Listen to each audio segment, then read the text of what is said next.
Yo, coming to you live from World Championship in San Jose. Welcome to the Living Legends podcast.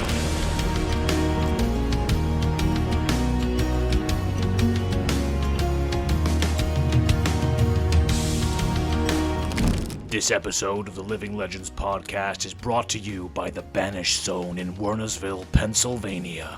More than just a hobby store, but a hub for community building and fostering the love of gaming in all of its forms. Whether you're an avid card gamer, a strategic board game aficionado, or a lover of miniature gaming, they have something for everyone. And their carefully curated collection boasts a wide range of games, ensuring that you'll find the perfect fit for your gaming preferences.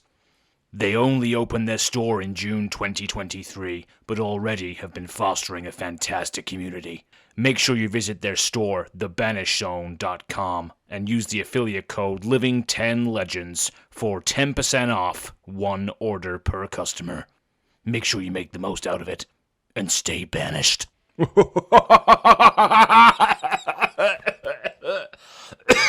American accent is killing me. Anyway, let's get back to the pod. How's it going, everyone? And welcome back to the Living Legends podcast, your weekly Flesh and Blood podcast where we talk about all aspects of the Flesh and Blood trading card game. Today is a very fun episode because we have a returning guest, Bryan Gottlieb, here on the show to talk about Dusk Till Dawn, Flesh and Blood in general, but we're going to mostly focus on Dusk Till Dawn and design. Before I get to that, I'm just going to introduce our co-hosts here. We have Az and Bill. Let's toss it up to Bill. Hey, Bill, how's it going? Hey, it's going well so far. I was not as lucky as I would have loved to be with my first case of Dusk Till Dawn, but the opening experience is still phenomenal. So really, really excited that we were able to get Bryan to agree to chat with us once again, because it's just, I mean, in a lot of the discussions that we've had so far, I think a lot of people are on the same page that Dusk Till Dawn is just it is a suspiciously powerful set, but also just really tightly designed. I think that everything sort of plays really well together, and I just want to see how much of it was, I mean, I'm sure all of it was intentional, but I just want to know for myself. So really excited to have this chat today. I would be surprised if it wasn't intentional. Let's put it that way. And then we have our other normal recurring guest. We have Az from Go Again. Normal? Gaming. I don't know about that. Well, okay, yes. That's fair. That's fair. Abnormal guest. But abnormal, yeah, absolutely. Az from Go Again Gaming. I just had a message actually from someone on Twitter. This is quite funny actually. I've been looking for those, those Azalea store banners. Oh yeah, the really, Arcane Rising big ones. Yeah. Yeah, so I've had someone message me saying that they can get one for the Azalea store banner and the Armory poster from Arcane Rising. Ooh, nice. So I'm well happy. So I'm well looking forward to getting those. But yeah, looking forward more to speaking about Dusk Till Dawn, all of its aspects with Bryan. So thanks for joining us, Bryan. My pleasure, gents. I'm always happy to come on and chat with y'all. And we seem to do it always at release time, which I am stoked about because it's my favorite time. It's when we get to talk about all these new goodies. And I'm going to be honest with y'all. I do on my second monitor have the Battle Hardened from Cincinnati going on. Now, I promise you have my undivided attention. I am paying attention. But first event of Dusk Till Dawn, I'm currently watching Pat Eshke taking on Mara Ferris in a Levia versus Dromai matchup. And there's just so much exciting stuff going on. I have to keep half an eye on it, but I am locked into the Living Legends podcast, I promise.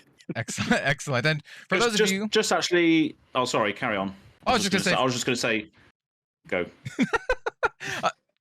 For those of you who don't know, just in case this is the first time you're listening to the podcast and you don't know who Bryan is, I was just going to say, Bryan Gottlieb is a developer for Flesh and Blood. He's worked on several sets at this point. If you'd like to hear his thoughts on something like Outsiders or Dynasty, we have episodes on that. So, you get the full rundown on a lot of his history and that kind of stuff in those episodes. We're not going to cover that kind of stuff here. We're going to focus mostly on Dusk Till Dawn and the surrounding, things. Anyway, Az, what did you want to say? I was going to say, while you've got that on in the background there, Brian, is there any sort of insights as to new outsiders? Sorry, not outsiders. Dusk Till Dawn heroes that you're watching? Is there like I think there was is it a top 8 now, or I can't remember last time I checked. we're in top 8, and just a beautiful metagame spread. We're looking at 2 Briars and then 6 other heroes. Icelander, Lexi, Levia, Dromai, Bravo, and Azuri. Azuri is the other hero. Yo, let's go. We're just covering a lot of bases. Metagame looks wide open, and those DTD new heroes, Prism, Vincent, not showing up yet. But honestly, I'm not surprised, and it's not because they're not powerful. It's because they are extremely challenging to get right, and it's going to take the community some time to get behind those heroes and figure out exactly what they're supposed to be doing. Well, yeah. I mean, Levia definitely up at the top tables already, which is really cool to see. One of the heroes, like Azalea before, who, traditionally not the best, I think is the nice way to put it. And to see her, have a big showing at the first event is really cool. I think it's one of the things that I think LSS, like, I don't know who exactly wrote the articles, but it really feels like it's something that y'all are trying to do and doing successfully, and that's like update and empower underperforming heroes. And we saw that with Azalea, we're seeing that with Levia, and I think that's super cool. And I think it's just great for the game, No hero left behind. That's my rallying call now. And that doesn't mean every hero gets something all the time, but it means we can serve these heroes better. We can give every hero that's in our game has a reason to be there. They're not there by chance. And just because they are not good for a moment does not mean they will remain there forever. And I think we are starting to get belief as far as that point goes. We've shown it a few times now that heroes ebb and flow. They go through ups and downs, but they all get their moment. Yeah, absolutely.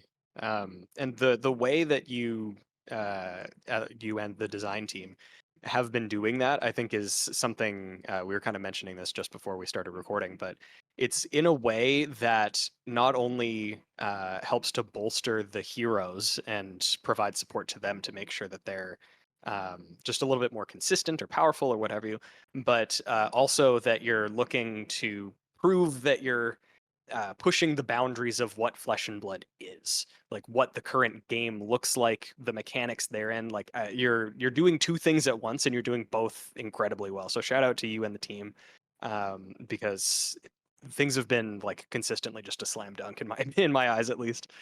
It's really cool. Absolutely. Yeah. And also, side note, let me know if that Uzuri like ends up winning their match. I want to know I want to know. I do have them on mute, so I may not catch that until we update the bracket. But it is Sam Dando. Sam was the first to ever really crack Uzuri. I think at release week, actually, in that first event that Azalea came out and dominated. Sam was in that top 8 with Azuri. I believe lost to an unfortunate like mistrigger or misplay or something like that in that top 8. So could have been like winning tournaments at Outsiders release with Azuri. Has only gotten better in the interim. And again, you want to talk about heroes that just like their time is coming. You kind of look at the response to Assassin when it first came out. And I think this applies to Vincent and Prism equally well. Assassin kind of thought as maybe another also ran class, didn't really have that breakthrough.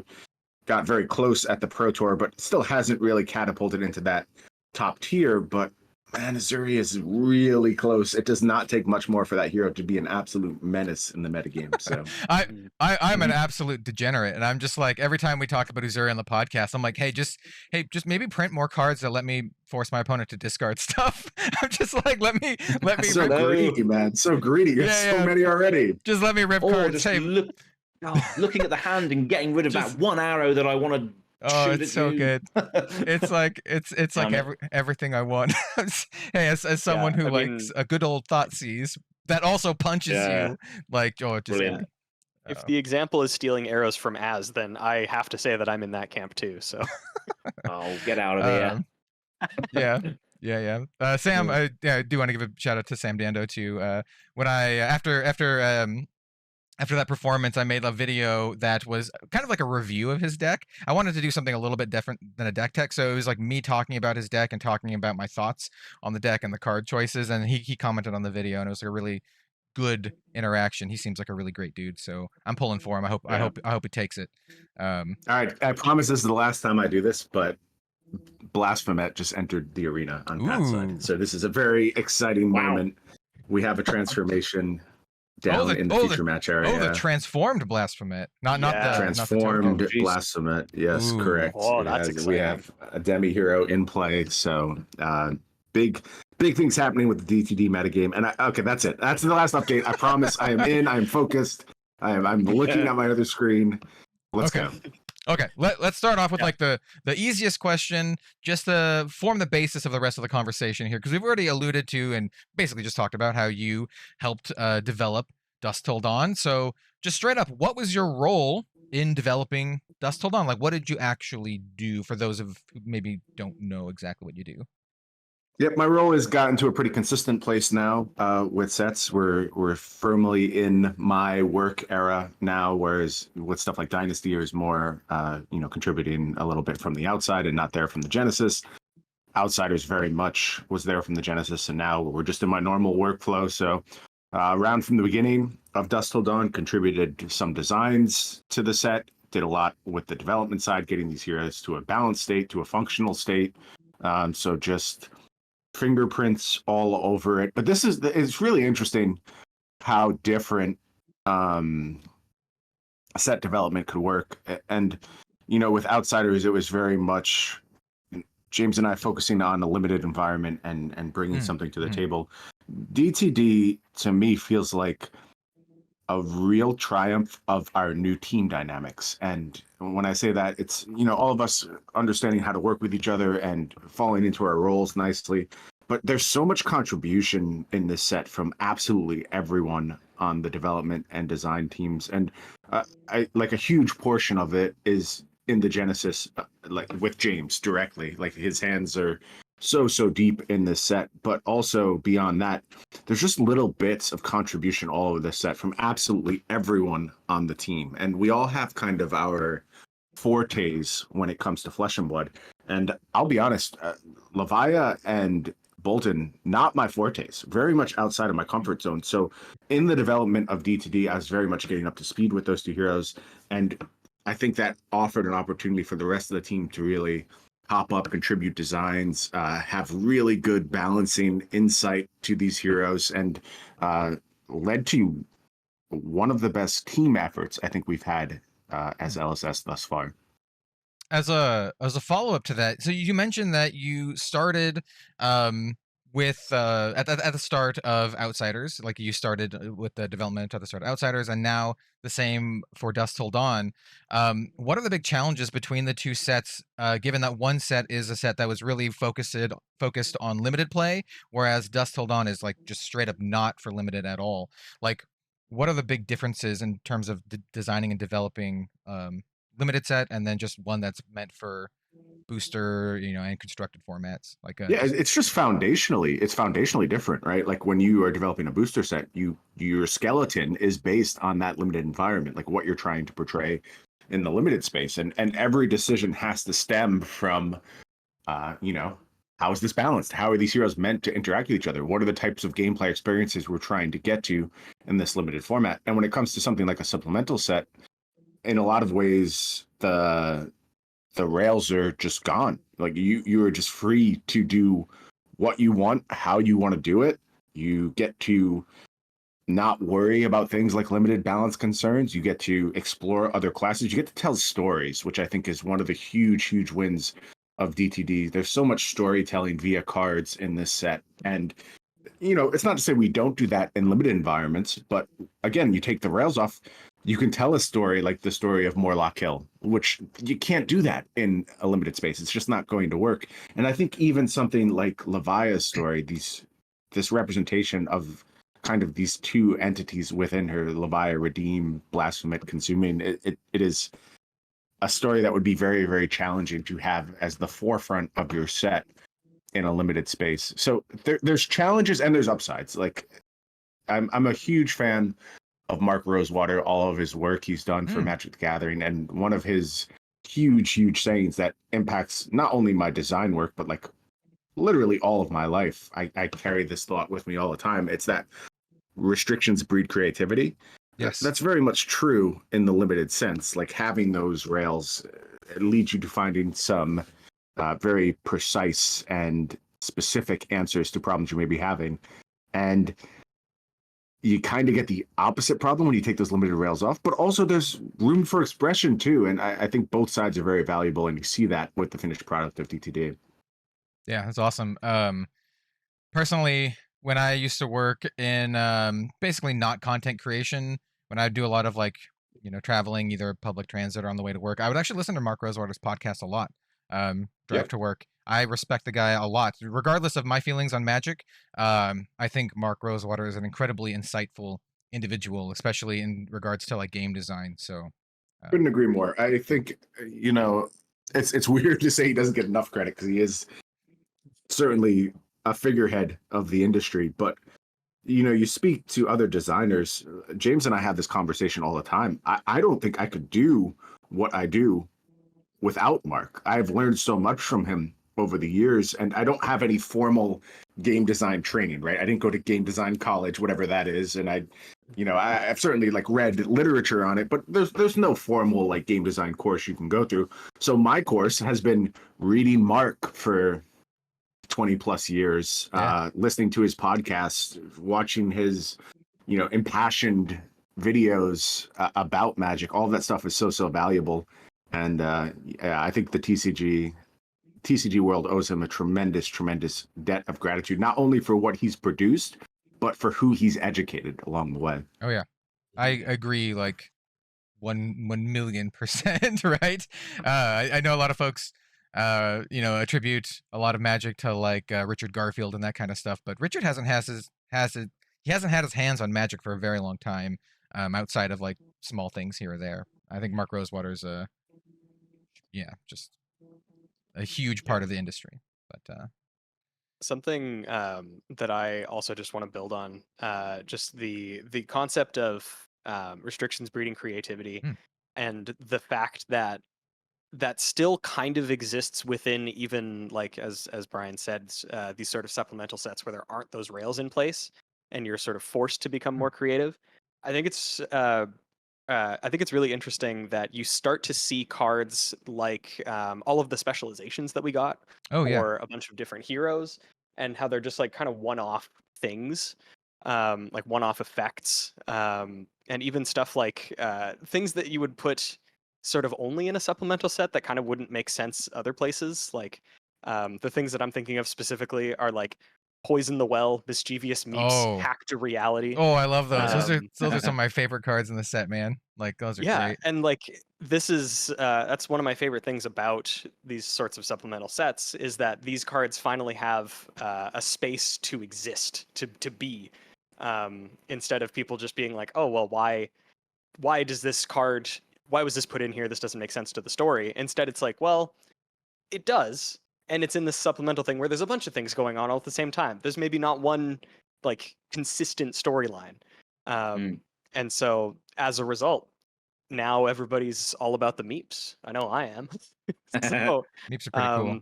So yeah, I just think it's really interesting just to hear sort of the considerations that go on behind the scenes, and how even through the design of the cards, you can start to see exactly what you're saying, where sometimes you want to tell a story, but sometimes you just want to put an effect into the world.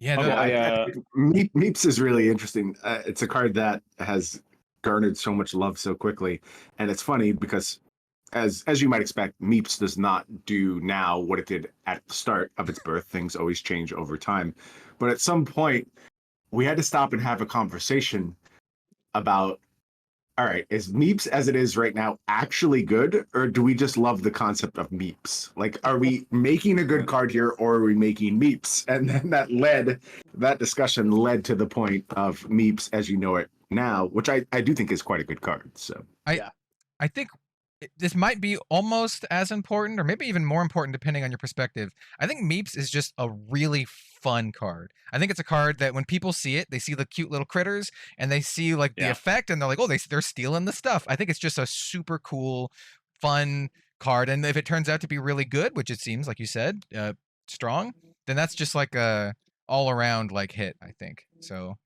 it's very cool. For me, at least, as a filthy Benji enjoyer, I'm very excited. For this That's true. That is true. Like Benji, the Benji versus Datadol matchup just got that much better. That much better. That linchpin of the Blitz format that we're always so concerned about. I know that you put a lot of your development time into making sure that Benji gets the love and respect he deserves. Obviously.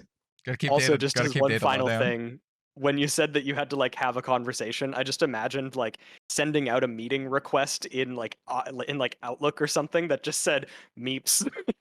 Meeps. We gotta talk about meeps. We gotta talk about meeps.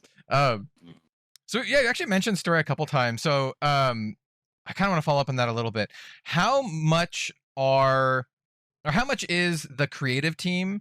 How much input do they have when you're designing and developing cards? Is it like a thing where they're like, hey, we want you to make these specializations for the set, or is it kind of like a cross-pollination kind of thing? I'm just really curious about the relationship between like creative and development when coming up with this kind of stuff, especially when a set is so flavorful like Dusk Till Dawn. Yeah, the liaise between creative and design development is mostly in James's hands. He handles a lot of that.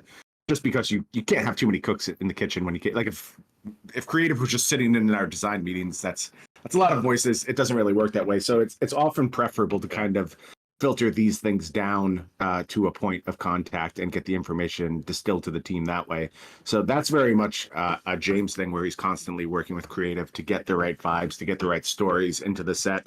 And then that comes to us through James and we find ways to make it work. And like I said, it is so beneficial. Like for me as a designer, if you tell me make a card that tells me this story, you've done like 80% of my job at that point. Like it's very easy for me to find the language to tell a story when I know exactly what story I'm trying to get across via mechanics. It's actually harder when there are no restrictions, when you're just like, make a card that's good. Okay, well, that's literally anything. I can create anything at this point.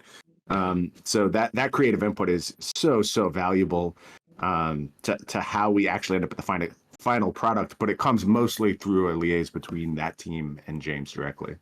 Nice. I think we mentioned it already, but I think y'all did some like amazing work in Dusk Till Dawn in particular. Like there are some cards that me and a lot of other big lore fans of Flesh and Blood feel that are like the most flavorful cards like ever made. Like Morlock Hill is just insanely like spot on. It's such an awesome card.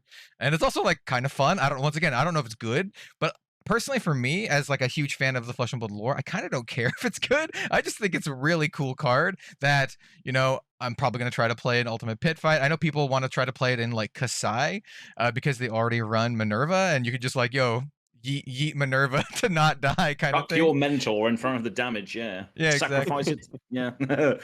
Brilliant.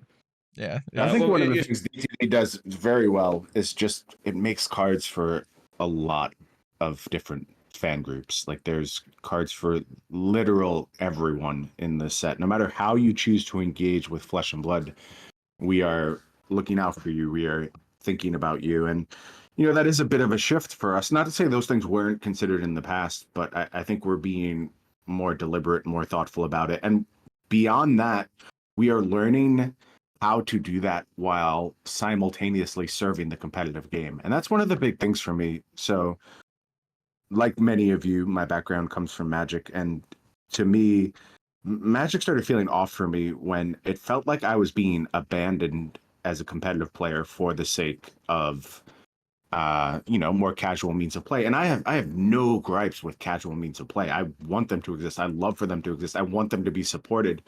But to me, it was always like, why are you giving up one in service of the other? it feels like you can serve both of these entities simultaneously, both in design and in the products you're offering and in the events you're offering. Like all those things, you're fostering the separation between this community where it should just be you're serving everyone equally and challenging yourself to do so within the same product. You don't need a Commander Masters if your Masters set is serving Commander players. You just hit two birds with one stone and then leave everyone happy. And that's very important to me as we do, focus more on serving absolutely all of our fans and all of our different fan bases. I never want to do so at the expense of someone else. It just is supposed to be additive, not subtractive in my eyes. Yeah. I just in that to that end of wanting to service every type of player, I actually think it's really funny. I was trying to find 3 examples of like the 3 different, the major psychographics, if people are familiar with those. When it comes to like Magic, there's Timmy, who likes big creatures and just likes doing a lot of damage with big things. There's Johnny, who's a combo player, and there's Spike, who just wants to win. And there's actually a really clean example, all within new Shadowbrute Majestics. You have Shaden Death Hydra. That card has 13 on it. That's Timmy huge. for sure. Yeah. There's Blood Dripping Frenzy, which is just Blood Rush Bellow, but has a higher ceiling. And like, I want to figure out how to break that. Like, how do I make that work? And then for Spike, there's just Slithering Shadowpede. Slithering Shadowpede is crazy. It's a sweet card. Yeah. It's like maybe, in my opinion, maybe the strongest card in the set. and then you have your Vorthos who really like Morlock Hill, and then you have your Melvins who really like, I don't know, something that's really mechanically intricate. I'm not sure. Levia, the demi hero. Oh yeah, that's a sweet one for sure. Like these are all really, really good and really seamless additions, and really serve to back up your point that you have every type of player sort of in mind when you're putting these things together. You're not just printing the strongest cards of all time to make sure that the game is as competitive as possible, because you can still do that, and you can also service the players that really like the flavor of the game by printing something like Numbskull. And we got introduced to Bam Bam. Yeah, and I think there's good overlap too among those cards. Like, yes, those cards are slanted towards the psychographic, but they're tiptoeing in on the other ones as well. And I think that's the important thing, is just find ways to serve everyone at once. It's really hard. It's not easy. It would be way easier if we were just like, here's our Spike card, here's our Timmy card. Like, it just went down the line, then that would be far more simple. But you really want to hit everyone at once. And I think DTD succeeds on a lot of levels for that. That's not to say it's, perfect, and we shouldn't look to get better. We're always looking to get better. We're always looking to learn from each set we produce, and I think we do. But it did feel like DTD was a very big step in the right direction for us, especially in terms of a supplemental set. Like, I really like what it does as a supplemental set. Yeah, I mean, that leads on to a question that I have, which is sort of a counterpoint to this serves everyone, just acting as devil's advocate. So in the past, we've had Everfest, Crucible, and Dynasty, which were all expansion supplementary sets that I feel have always been able to support all of the heroes, because all of the classes have been in there, right? So as a Ranger player, there is nothing in D2D which a Ranger can use. So what was the sort of pitch or sort of idea behind having Dusk Till Dawn support certain things? Obviously, you said it services everyone, but in regards to classes, it doesn't. That's me acting devil's advocate. Yeah, I think it's a fair point, and I think the thing is that there were some expectations heading in to the release of DTD of what is a supplemental set. Yeah. And what we are really trying to emphasize to Flesh and Blood players is let go of those expectations. It can just be anything. Yeah. It can be anything. Any set can be anything. Like, I want to make that clear. Anything can happen when it comes time for a preview season. Nice. And that's not a bad thing in my eyes. I understand, like, if you're a Ranger player and you get this set and there's no Ranger cards, that's tough. You wanted something new. You wanted a new tool. We are thoughtful about times when you're going to have a downtick, and as you were eating well throughout Outsiders, we all know absolutely. I'm loving Rangers life. got their stuff. Yeah, and it's bloody so in my background. Yeah, there's a lot of good stuff. So, we step back a little bit. And of course, there's always generics in a set, right? So to say you get nothing is like, I get it. I understand where you're coming from, but like there's always a little something that you get to explore. But I think I think it's just so critical that the expectations of what a Flesh and Blood set is, what Flesh and Blood gameplay is. Like, this game is young. This is a young game. I understand we're getting established right now, and like we're starting to get that longevity where we're here to stay. I think people believe in us, but at the same time, there's still so much more we have to explore. And even just the existence of supplemental sets, we basically have soft confirmed at this point we're going back-to-back draft sets over the next two sets. And if you've properly read the release schedule, you figure that out at this point. Yeah. And was that a dig at me not reading articles? No, as I would never. But I'm just saying there are some folks within our community that do a very good job of reading absolutely everything we put out and parsing everything together and figuring out and reading the tea leaves. And there are going to be back-to-back draft sets, and it might end up being back-to-back draft sets. The way we do things is always changing, and we might just push down that road, or there might be a supplemental set, or there might be something that's neither of those things. It might be a totally different release that we choose to explore. I think you just have to get in the mindset that we're open to a lot of ideas. We want to try new things, and thus far, and I hear the sort of I don't even want to call them complaints. I hear the criticisms of this set. Why are there cards that feel like draft cards in it? Why isn't every hero served? I hear that. I recognize them. I understand this is serving kind of a different market than previous supplemental sets, but it seems like it's working. It seems like people are very excited about it.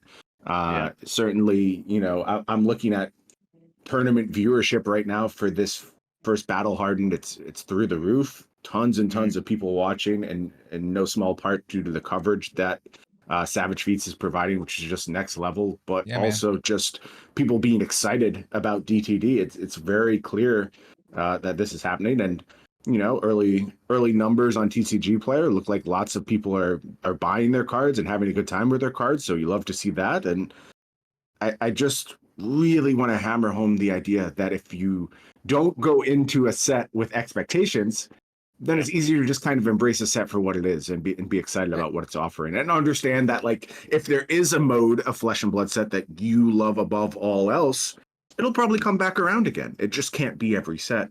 And part of that plays into our slower release cadence, and it's weird to say a slower release cadence because I feel like we're making and releasing a lot of cards at this point, but in comparison to some other TCGs, obviously the output is preposterous. I think it's a good thing to have the slower release cadence. Like, I will much rather have this pace that we're moving at. And part of that is there's going to be some periods where you're just like not getting exactly the cards you look for. Take a moment, put a few bucks in your pocket, save it for the next release. I think that's totally fine. Yeah. I think that's a great takeaway as well. Like, because that was my mindset before this. Obviously, I knew this was obviously a supplementary set, and I don't read the tea leaves and everything and all that sort of stuff. But all the sets that have come before it had support for all heroes. But what you're saying now is supplementary sets can be anything, so expect anything to happen, which could be as exciting as this set. So that's what you're saying going forward. Draftable sets can be anything. Any set can be anything. There are any no set rules. Can be anything. There are no rules. Love it. I think it's great because you're not committing yourself to a formula quite yet, especially like you say, because the game is so young and you still want to, put out new things at whatever pace you feel is necessary. So I think, not setting a formula in stone, I think, is a really great way to stay flexible and stay,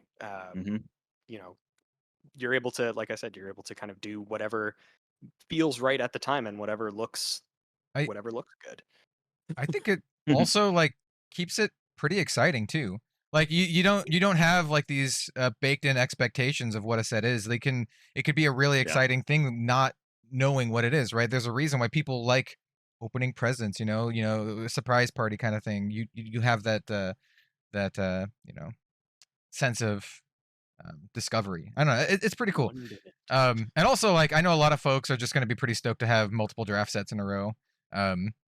personally, as a huge fan of limited, I'm very excited for it. I think it's great for the competitive scene too to have multiple draft sets in a row, so you don't have like situations where you have a really stale limited environment where you just have months and months and months and months and months of like the same thing. So I think it's good all around, and I think being flexible about it is also really good. I think you see that too, even with the present limited scene being the present limited season being Monarch. It's just like, well, that's a weird thing to do. Go back to a set that was released a couple years ago and have that be the limited format. I get it. It's strange. It's not something you've seen a lot in other TCGs, but I think it's the right move. I think it's serving this national season really well. And, would we always do it? Absolutely not. But when you just look at the circumstances and you stay open-minded and you're like, well, so many people have never experienced this format before. We think it's a good format. It offers something new and novel for this season and kind of jumpstarts us a little bit on that path of shorter limited seasons after that really, really long Uprising season. I think it was a great call. And I think, the upcoming national season is going to benefit from that very much. And it allows you to tie in the creative and the story aspect as well, like the whole War of the Monarch thing. Absolutely. You can tie it back to the draft set, which is still available. And it's a similar thing. If you ever go back to, of course, I'm going to bring this up, the pits, then obviously you can do like a supplemental pit set and then link the Outsiders draft or sealed to it. You can just do exactly the same thing, which if you want to do that, you can. Or if you want to do something new, you can. But that is, I think that's awesome as well, that you can explore the older set still while being in the same aesthetic and theme as what is being released, if that makes sense. And I also, just like for those listening too, I don't think we should completely just dwell entirely on booster set product, because we literally just had an announcement, like last week or whatever, of the Professor's collaboration product, and we know it's going to be a box set with a bunch of new cards, right? And could be a place, likely will be, I don't know, like where we see more cards. So like, for example, we know that there's going to be a mechanologist deck, right? And I know that a lot of folks are like, yo, where's the mech stuff? Well, here's a chance to put a bunch of mech stuff in the set. I'm sure Brian can't really talk about that, but I'm just saying, like, I think there's a lot of other avenues for, releasing cards other than just the booster sets and booster products. Yeah, info on that set is going to be forthcoming very soon, obviously, and I can't really talk about it today, but I will say that it's something I worked a lot on. It was a huge point of my focus, and collaborating with Prof was awesome. His input was extremely valuable to what that product is, and I hope it's something that he is really proud of when it hits the shelves, and I know I'm really proud of it, and I think it's going to really open the door for a lot of folks to take their first steps in Flesh and Blood, and also serve existing Flesh and Blood players really well. I think y'all are going to love it. Nice. I am unbelievably excited for it. So, very much looking forward to that. And at the time of this recording, it's coming out in like almost exactly 2 months, right? It's like the 15th of September or something like that. It's coming out like almost exactly 2 months, I think, because we're recording on the 15th of July. It's nice to know that LSS are open to sort of creator likenesses on their cards, which is always good. If they ever need a mullet, I'm happy to represent. If they ever need a mullet. There's actually up on our board internally. It's just like, where are we going to find a mullet? It just says mullet. I know. Mullet question mark. Robbie Wen is just like, I just really need to design a mullet character, but I just can't think of it. I can't get the inspiration. But if there's ever a character like on Austin Powers, that bloke that chucks the shoe at Austin Powers, that's my character. The bloke who chucks his shoe at someone. Except it's just filled with alcohol. Exactly. That's right. All right, Az, you got to pitch that to James at Worlds. At Worlds this year, we'll pitch it to James. when we inevitably ask James to record another Living Legends intro for World Champion, you can pitch him the. How did y'all feel about that Worlds announcement that just came out recently? Were you excited to hear that we were headed to Barcelona? Barcelona, dude. I've never been to Spain, and I'm very much looking forward to it. I don't know Spanish, but I do know some really great folks who live there, so I'm pretty stoked. I've never had a chance to go to Spain myself either, and as soon as we got the information for it, I'm pretty sure it came out either like immediately before we were about to film a different episode, or even Yeah, in the that's right. middle of when we were filming an episode. I like immediately booked the time off of work. I like texted my Same. manager. I was like, no, I'm not coming in. I'm not coming in around this time, and he was like, okay, cool. And just I'm gonna do some passive aggressive stuff for a second. Give me a second. Just to be clear, you did have enough time to book your days off work, right? It was okay. Yeah. I'm just checking. I was just checking. I was to make sure. We did. For me, and I know that you're not directing that at me, but for me, I was just at the ready. I was like on a hair trigger. Like I am going to do whatever I can as soon as I find out. Even if this happened in January, I would have had the exact same outlook. I would have Yeah. been like, To be honest, I'm not trying to like belittle concerns. I think the biggest issue with Worlds is that people had no idea when the announcement was coming. So yes, I think ultimately everyone's pretty happy with the amount of lead time that they were given, and I think this time frame, kind of like the 4.5 month time frame, that's kind of on the low end of acceptable ranges of notice to be given. I think that that time frame should be greater. I think the team wanted it to be greater, as evidenced by our plans to initially announce at the Pro Tour that unfortunately did not work out. And I think going forward, that time will be greater. Like I don't want to downplay the tremendous strides that organized play has made with scheduling this year. And I think so much of it got lost in this delay for the World's announcement. And, it's a bit of a shame because they have made tremendous strides on getting battle hardened and calling schedules out way earlier than they were previously. They're only getting better at that. And, they kind of shot for the moon in terms of the World's announcement and getting out there really early, and unfortunately did not work out. But I have every faith to believe those lead times will just get larger and larger. And we're going to make sure our players are able to participate easily and get the time off work they need to be able to show up to these events and have a good time. Yeah, I think it's one of those situations where it's like, it's pretty clear that like if y'all could have announced it earlier, you would have, right? I don't think you're like just hiding it in your back pocket, just being like, haha, we know, but we're just not going to tell you. I think it's like, for anyone like thinking about it logically, it's like obviously there's something going on where you couldn't. We can just talk through the circumstances, right? If we give a theoretical date and you book that time off work and then that date doesn't work, or even worse, say we gave a theoretical location and then people booked flights or whatever, and then that location doesn't. You cannot give any information about these things until they are set in stone, because otherwise you set people up for disappointment. And the process of setting this up in stone is arduous. It's really hard to actually have that locked venue, that locked date.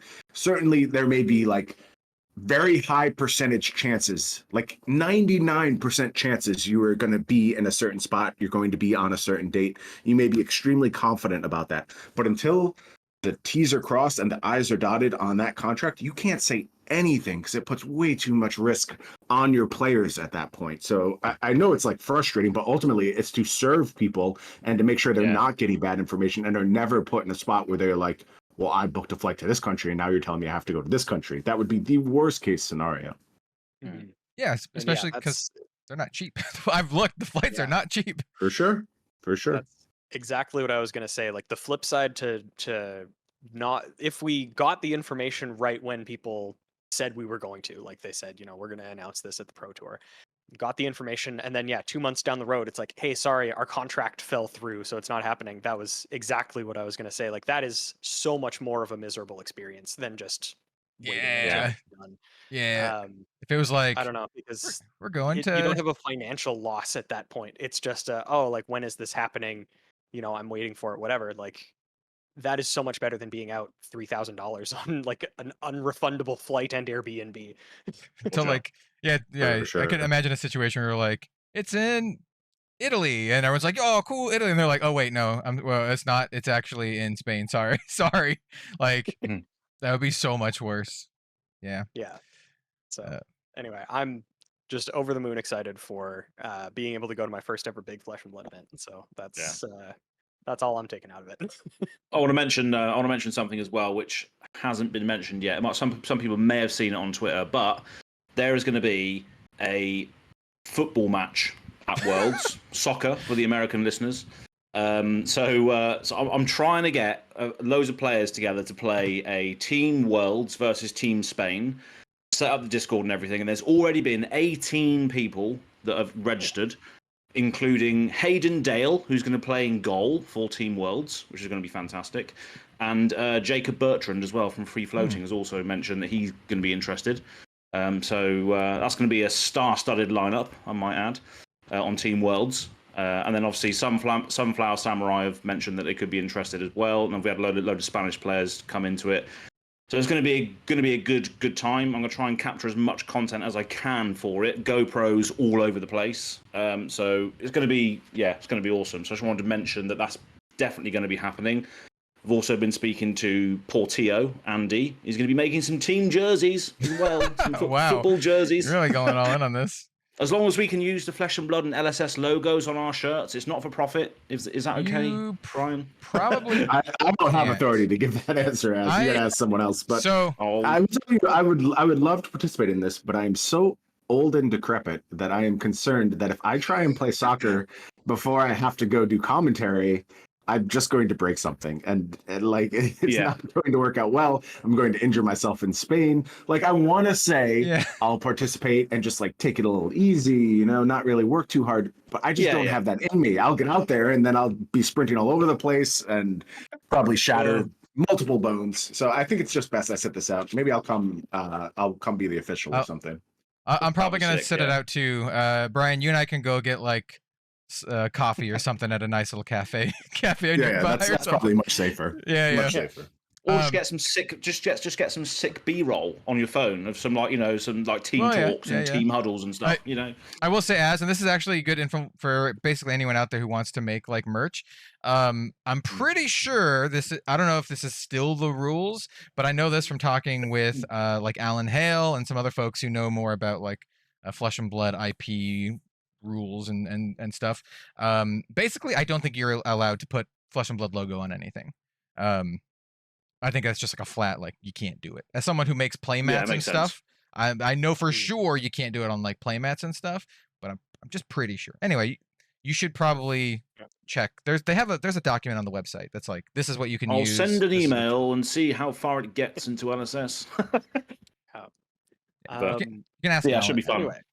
Anyway, get back on the track. To rein it back in, I actually did have Cheers, one additional question just with respect to design and something that I really appreciate that we've seen sort of. It's not technically a theme yet or a pattern because I think we've only seen it twice, but it does show a want and a design philosophy that is moving towards this sort of thing.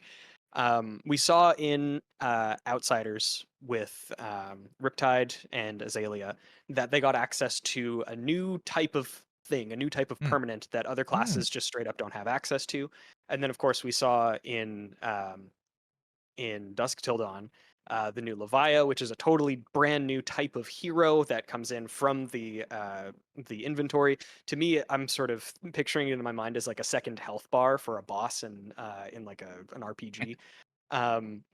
And I do think that it's a really interesting way to bolster these heroes that may not have the correct amount of resources allotted to them, or just ways to sort of push them into a more competitive state.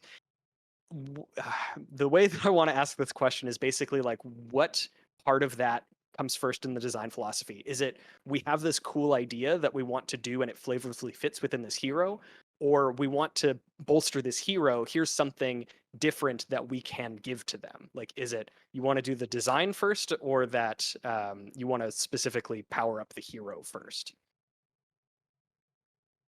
If that that's a good question. I think they probably hit at about the same time, honestly. Like it's not really that one gets addressed before the other. It's just you're in the process of rejuvenating this hero or exploring this hero. Rejuvenating isn't even the right word. Like it could be you do this with a hero that is already good. Like it doesn't have to be done with a hero that's sitting at the bottom of the metagame. It could just be, this is the hero for the set. So you're deep in the tank thinking about this hero. What can we add to this hero's kit? How can we diversify their play experiences? Do we want to fill in weaknesses that they presently have? Do we want to lean into those weaknesses and accentuate them and make them more vulnerable to these things?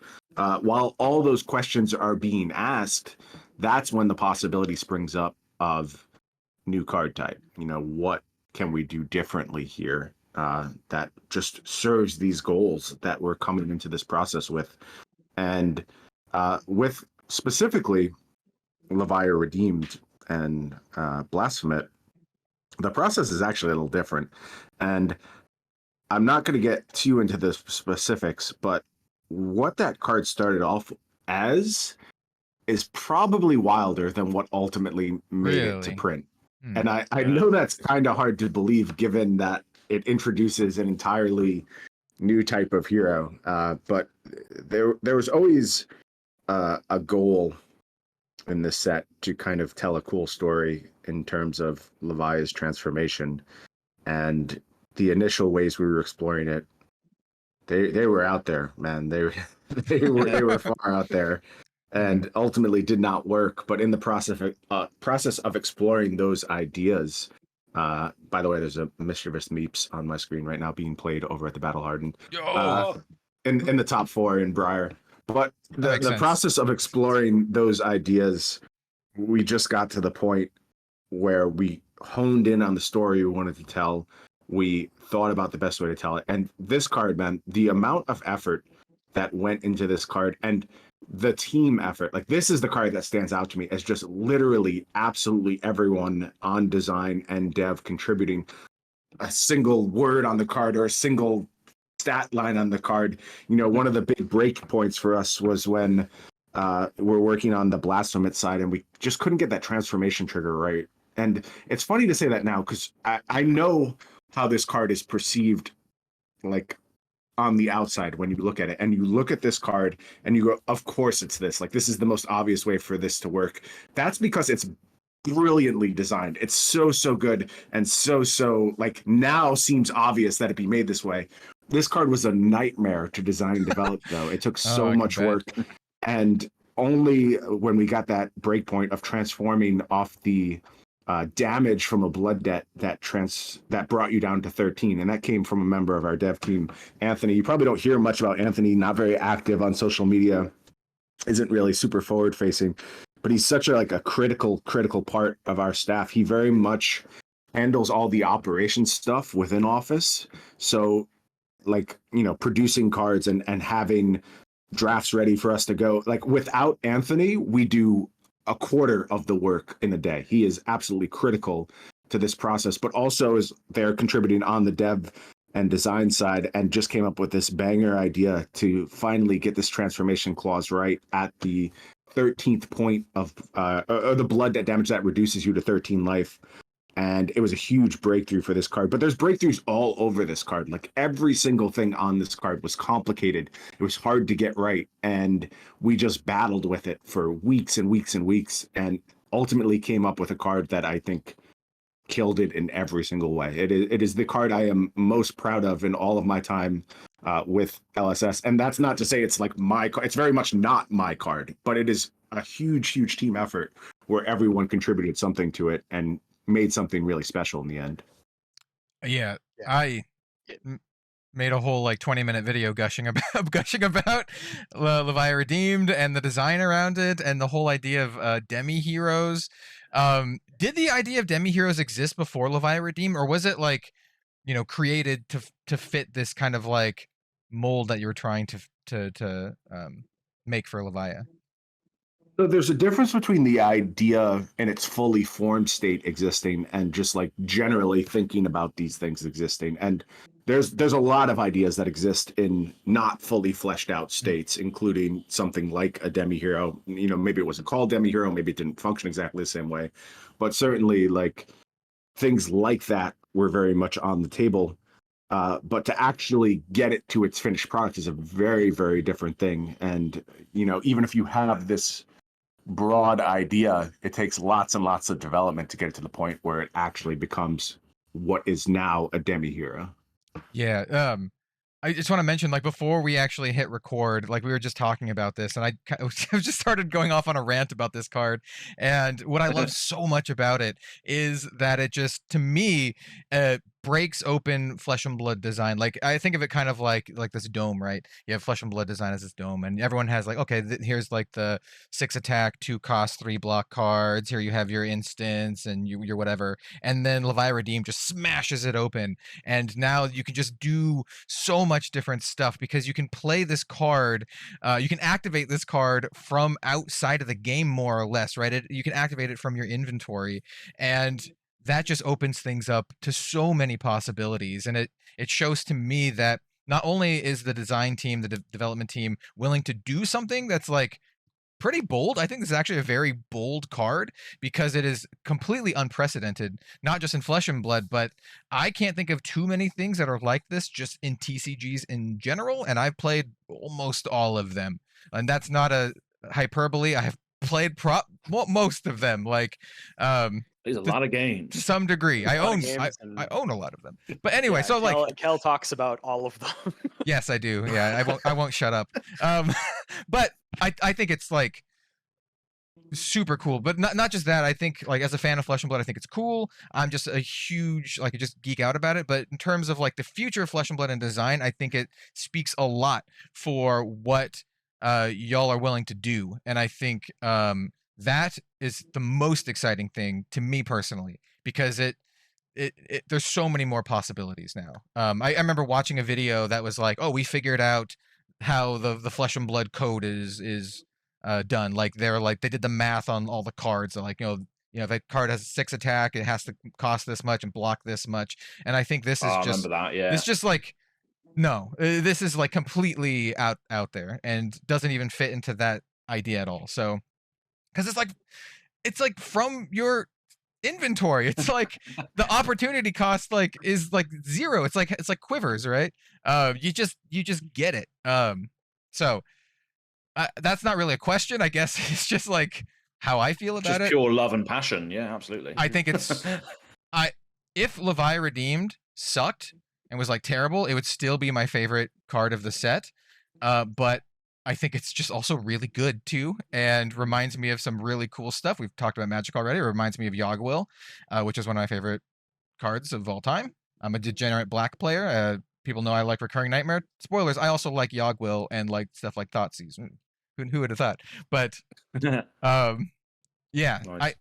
I think it is remarkable. So I think you guys did an amazing job with Levi Redeemed. Thank you. I am very thankful for that. And like I said, it is a card I'm extremely proud of, not for my own inputs, but for what the team was able to do. Also, back-to-back Warmonger's Diplomacy turns from Rhea Adams on Icelander over in the top 4. This game is tight, y'all. Yuanji had to only play a Channel Mount Heroic under Warmonger's Diplomacy.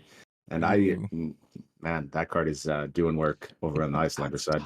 That's another card that we were actually kind of like, I'm not sure if I hit record before or after we talked about Warmongers, but we were also talking about that card because that card is sweet. I think that's one of the cards that hits all of the notes that we were talking about before, because I think that card is really good for multiplayer. I think it's pretty obvious that it's good for multiplayer because everyone does it. It's a blue pitch card, 0 cost, blocks for 3, hits a lot of notes. But as we're seeing, or not really seeing, but as Bryan is talking about, it's a card that is making it into, the top cut of a large competitive event.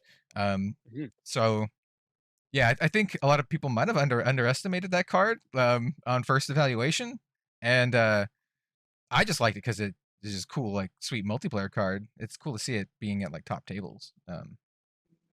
Yeah, it's an exciting one for sure. I have 2 cards that I just want to personally highlight, again, from a design thing. The first one is, like Kel sort of mentioned, that Levi Redeemed reminds him a lot of Yawgmoth's Will. Chains of Mephetis is just a reference to Chains of Mephistopheles, right? That's the whole question. I just want to make sure. Yep. we love the homages, right? There's like there's Charge of the Light Brigade in this set, and what about tribute to Demolition and tribute to the Legions of Doom? Any old WWE fans in the chat? Yeah.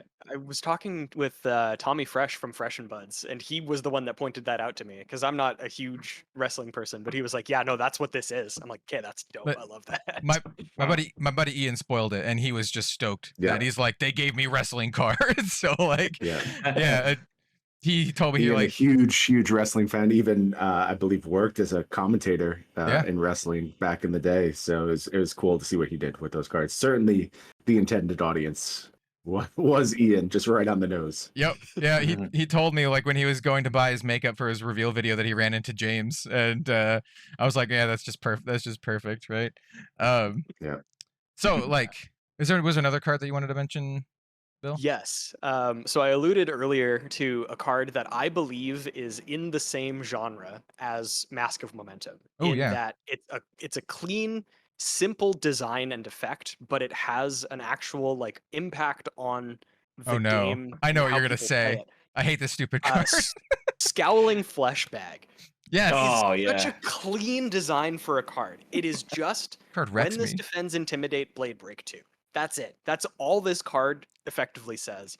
But the amount that like, and I think it's super funny just from a flavor standpoint with the art and how it forces your opponent to sort of it like intimidates your opponent, but not in the game mechanic way.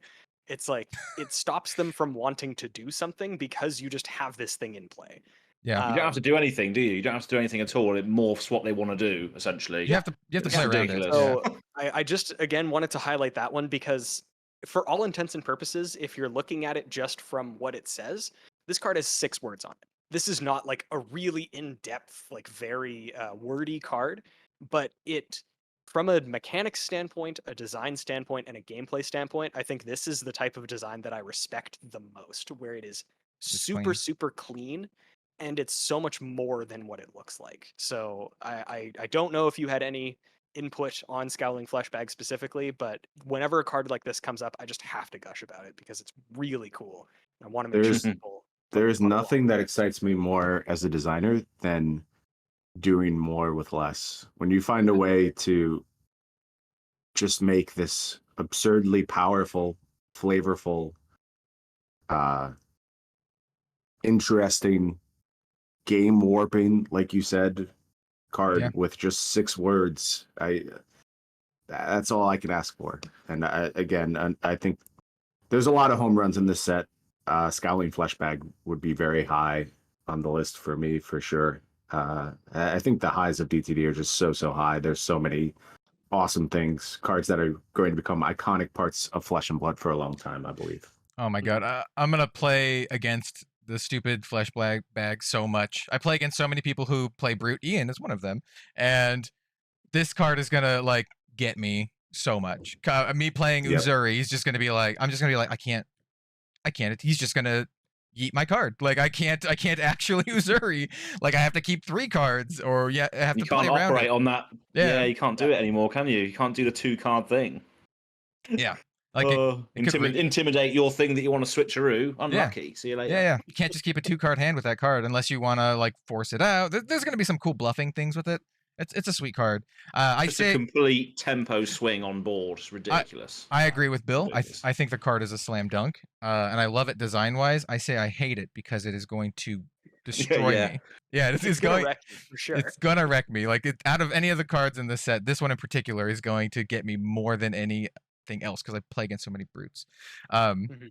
I can't wait as well for people to say those stories as well. I just can't wait to hear the words. Oh, do you know what? That scowling flesh bag got me again. That bloody scowling flesh bag. Does feel appropriate. It It's does, gonna- yeah. It's gonna happen. It's gonna happen. It's funny because Scowling Fleshbag is just what Az calls his opponents anyway, so it's very. It is. Yeah. Yeah, it was my nickname in high school. All right, so anyway. Oh, there we go. All right, so I had another thing I wanted to mention, also design wise, and I think I don't know. We'll see. We'll see. I'm curious to hear Brian's answer on this. So this is kind of like the differences between designing for a hero. For example, like let's say Riptide or something like that. You know, like or Azalea, like a new version of a hero and a card pool that already exists, like a hero that already has and can already play the card pool, versus something like Vincent and Prism, right? Because up until Vincent and Prism and Classic Constructed, these are two card pools, the Light Illusionist and the Shadow Runeblade. These are card pools that had no home. You literally couldn't play with them. And so you didn't have a hero. So designing a hero for these pre-existing card pools, my question is, like, how different is that experience than for designing a hero like Riptide, for example, or maybe even Uzuri, but you know what I'm saying, like a hero that already a card pool that was already active. Yeah. It is very different, especially when you're dealing with living legends, right? Like, you're not only dealing with new heroes, but you're dealing with some of the strongest card pools that have ever existed. And I think that was very much true in the case of Prism and Vincent. Like, these cards are good. Like, you're gonna get Seeds of Agony, you're gonna get Arclight Sentinel. There's just all these cards that are so powerful. And certainly the existence of those cards had tremendous repercussions on what these heroes could do safely, what they could do flavorfully, and just all of their construction. I think it was a very, very unique challenge. And again, one, like, DTD is probably our most ambitious set ever. I think it's fair to say that. It just tries to accomplish so many different things. And, we're going to see if we stuck to landing. I think early reports are good. I think we sort of hit the sweet spot where these heroes are going to take some time to figure out. But I do believe eventually both Vincent and Prism viable heroes. Maybe even metagame threats. We'll see as time goes on. It's going to take some time to sort them out. But yeah, it especially with those card pools that those two heroes were dealing with, they just force so many decisions on our part. And again, it's another example of restrictions breeding creativity, right? You had to deal with the fact that Seeds was a real card. And certainly we could have just banned Seeds, and we could have just, banned all these problematic cards.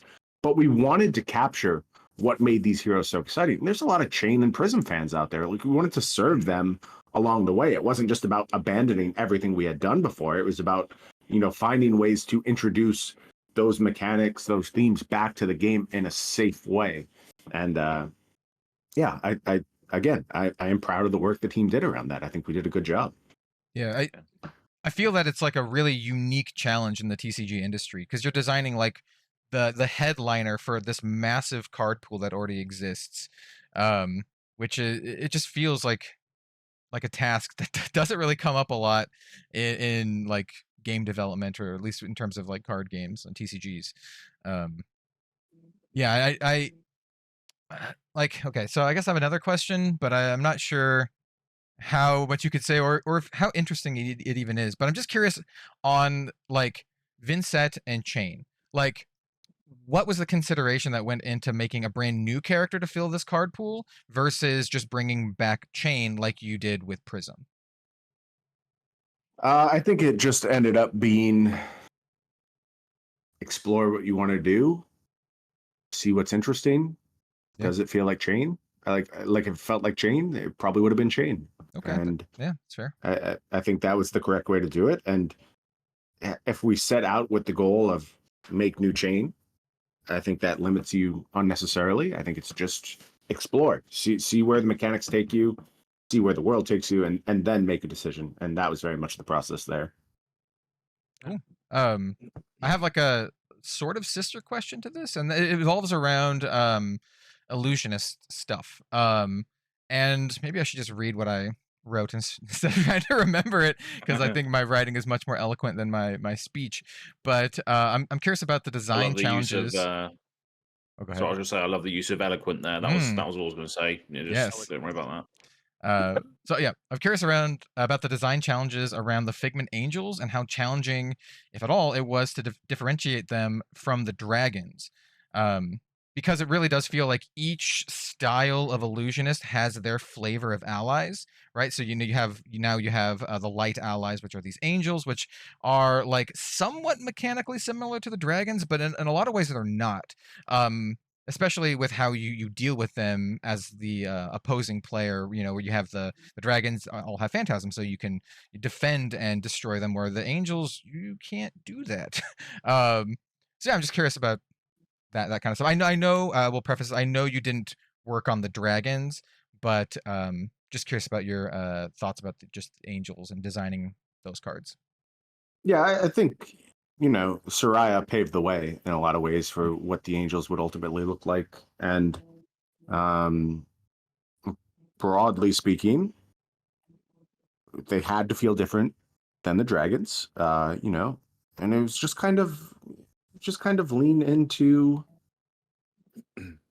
the tropes, right? Like Angels they're supposed to protect you. They're supposed to be there to ward off danger, and the entire Prism story is rooted around these angels and the heralds, and it just seemed very natural that we go in that direction. And as far as mechanics, I don't know, they feel like angels to me. I wish I had like a better way to describe it, but it's a lot of times it's just about resonance, expectations, and tropes, and that's a huge part of design, is just like making these things feel as they should.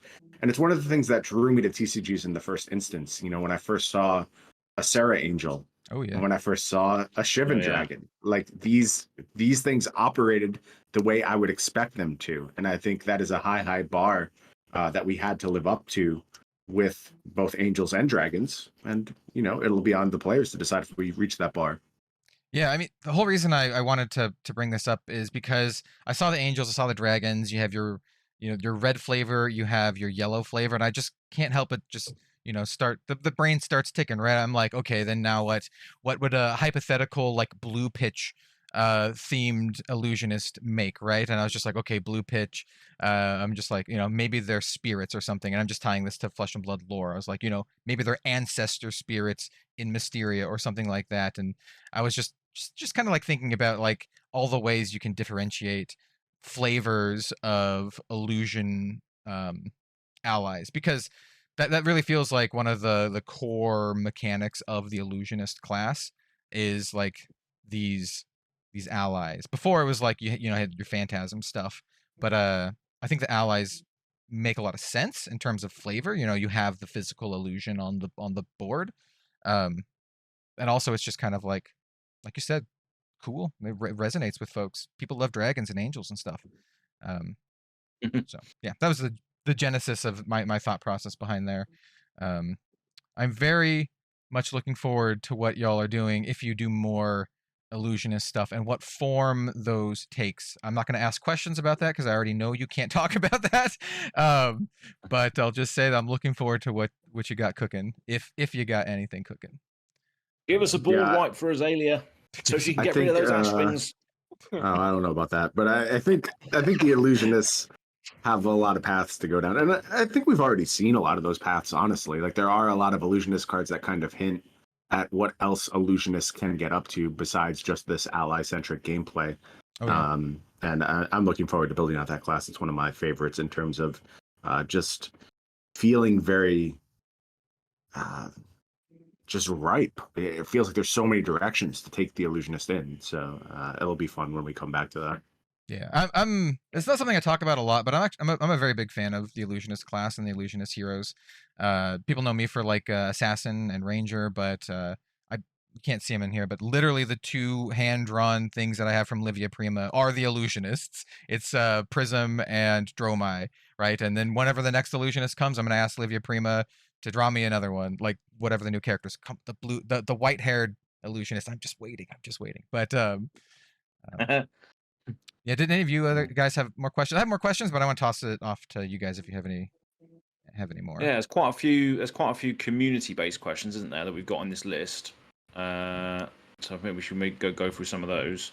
Yeah, perhaps. I mean, we could pick and choose some of the more interesting ones here. One that got a lot of just like upvotes on Twitter, and I think this is from Bryn from the Banish Zone podcast. It's a fairly generic question, but it's going to be interesting to see your perspective on it, especially since you have been working on Flesh and Blood for some time now. Going from a fan of the game to someone who was active in the community, especially on the production side of casting and coverage, and now working on the game. When you look at the future of Flesh and Blood 5-10 years down the road, what's your biggest fear for the game, the biggest pitfall you see that could be bad for Flesh and Blood, and what are you doing now to mitigate that possible inevitable issue? The thing that scares me the most is a community that doesn't appreciate what we have. And I don't mean that as like, you should always like what we make. That's not what I'm trying to say. What I'm trying to say is,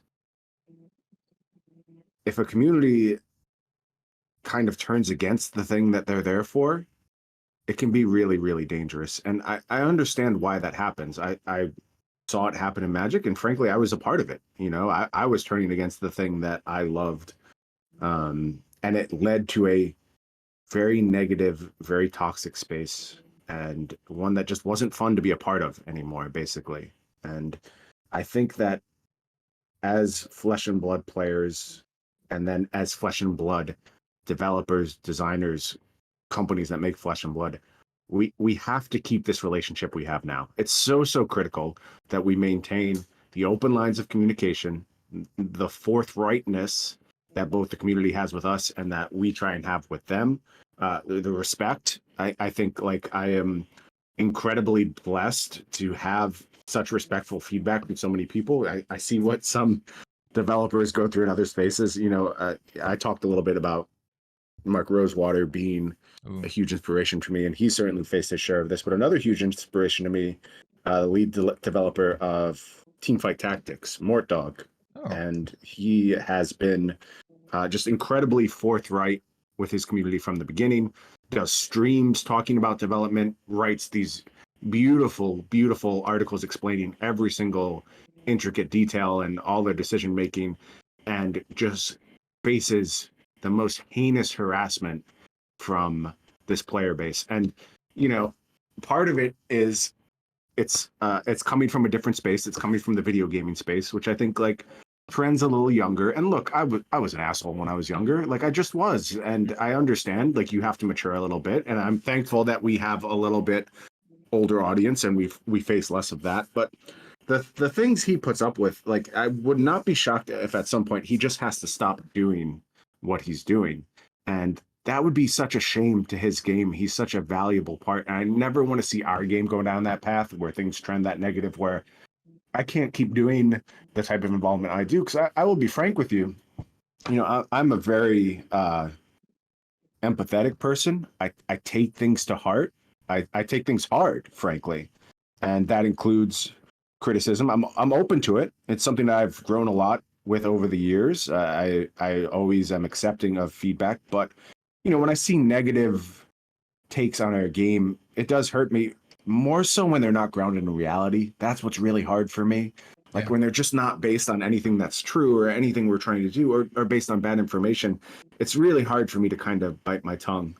And I think you've probably seen some of my more famous incidents of not being able to swallow some bullshit. But I just want to make sure that, like, as our community grows, because it is growing right now, the game is growing. We're adding more and more fans, more and more people all the time. And it's kind of on us as, like, the community leaders to just not put up with that. Like, we have to make sure our game stays this positive space. It stays this welcoming place.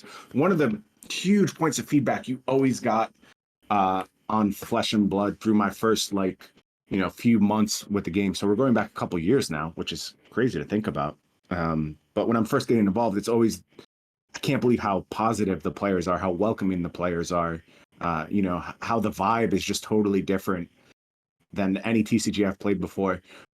It's so critical that we keep that feeling as we grow. And it's going to be a challenge just because as you expand, as you introduce more people, you introduce more bad actors, and you can, for sure. It's so easy for bad actors in limited spaces, you know, be they online spaces, be they TCGs, just these small communities. It's so easy for bad actors to sow discord and to sow misery and to make it unpleasant for everyone around.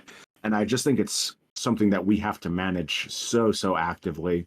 It's kind of why I have like sort of a take no bullshit approach to things like Twitter. Like I am very comfortable engaging in this stuff, but like at the same time, I'm not going to bite my tongue when I see nonsense, and that's the thing that I have to figure out ways to do that without fostering toxicity, right? I need to find ways to do that to make sure that lines of communication stay open.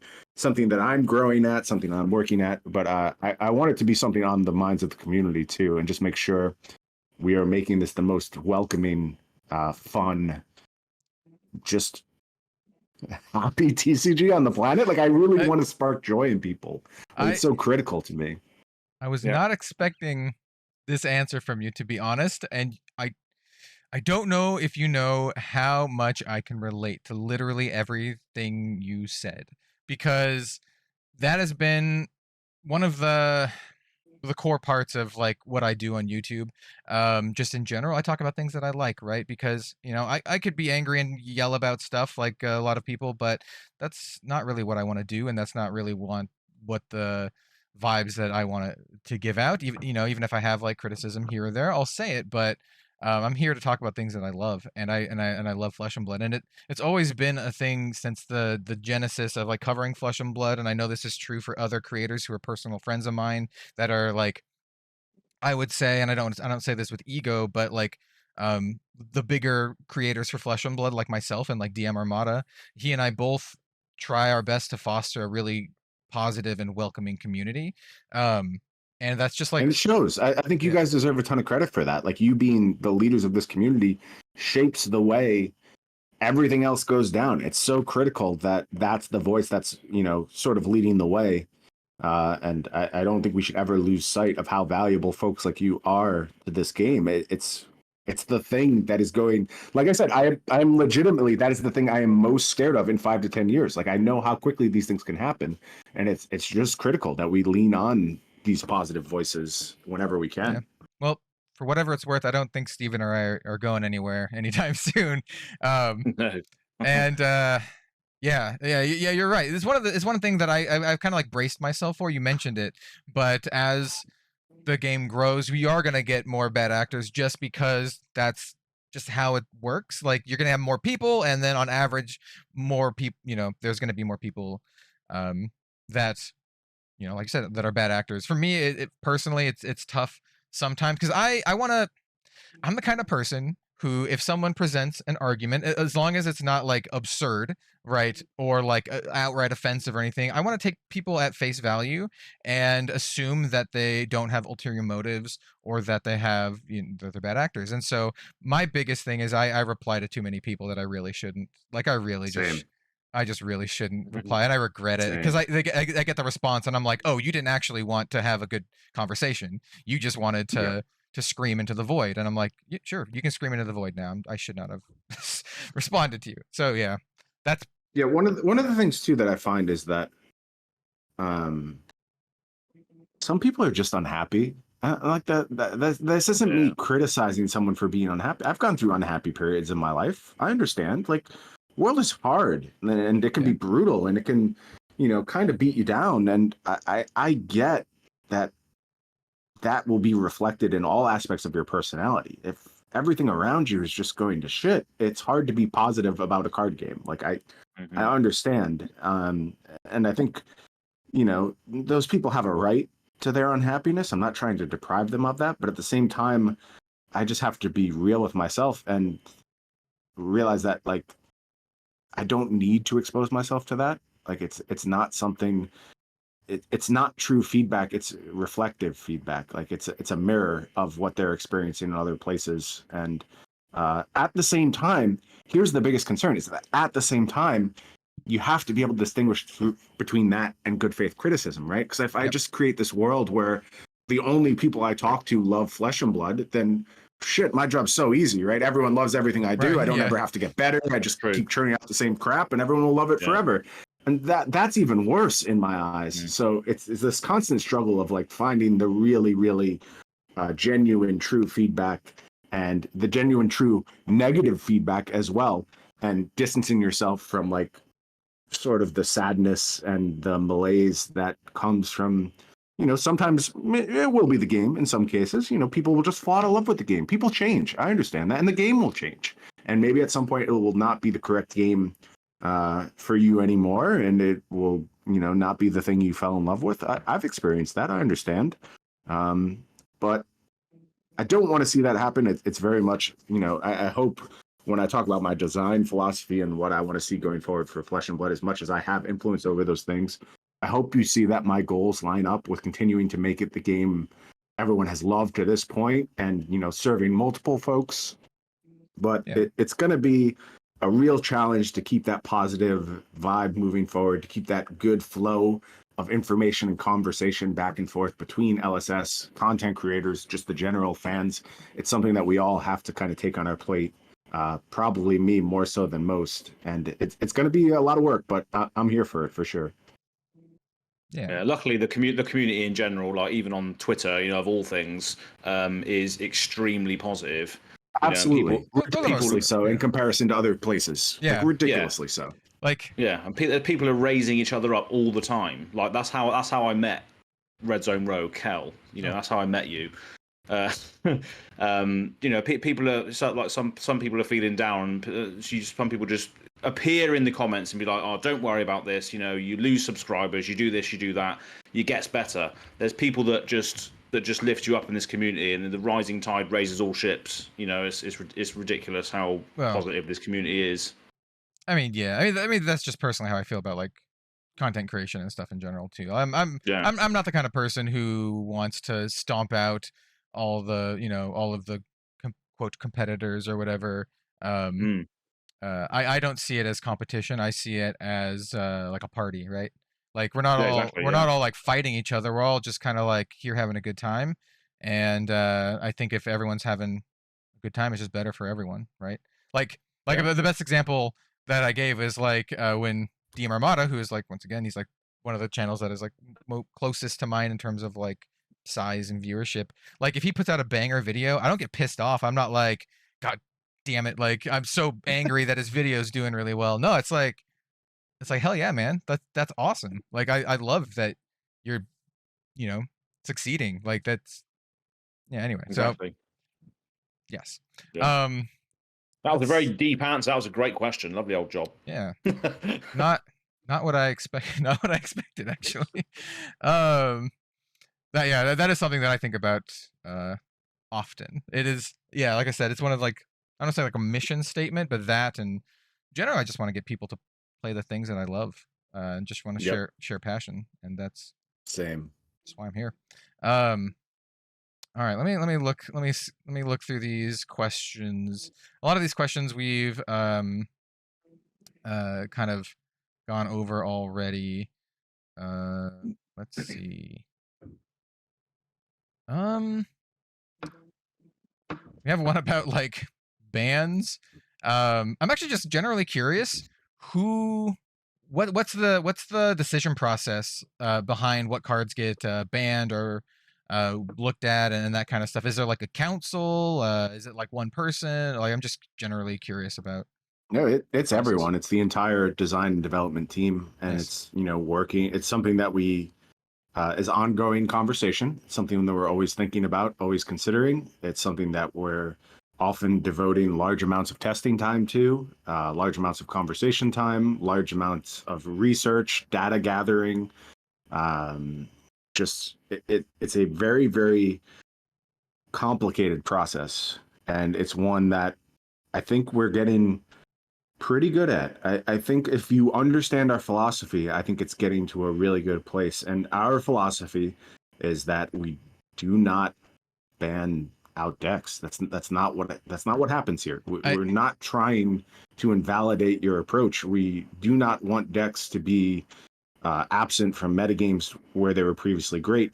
I think if you want to hold up one instance of where this was not necessarily true, it was probably with Fi. I think Fi sort of took the biggest beating from any given ban.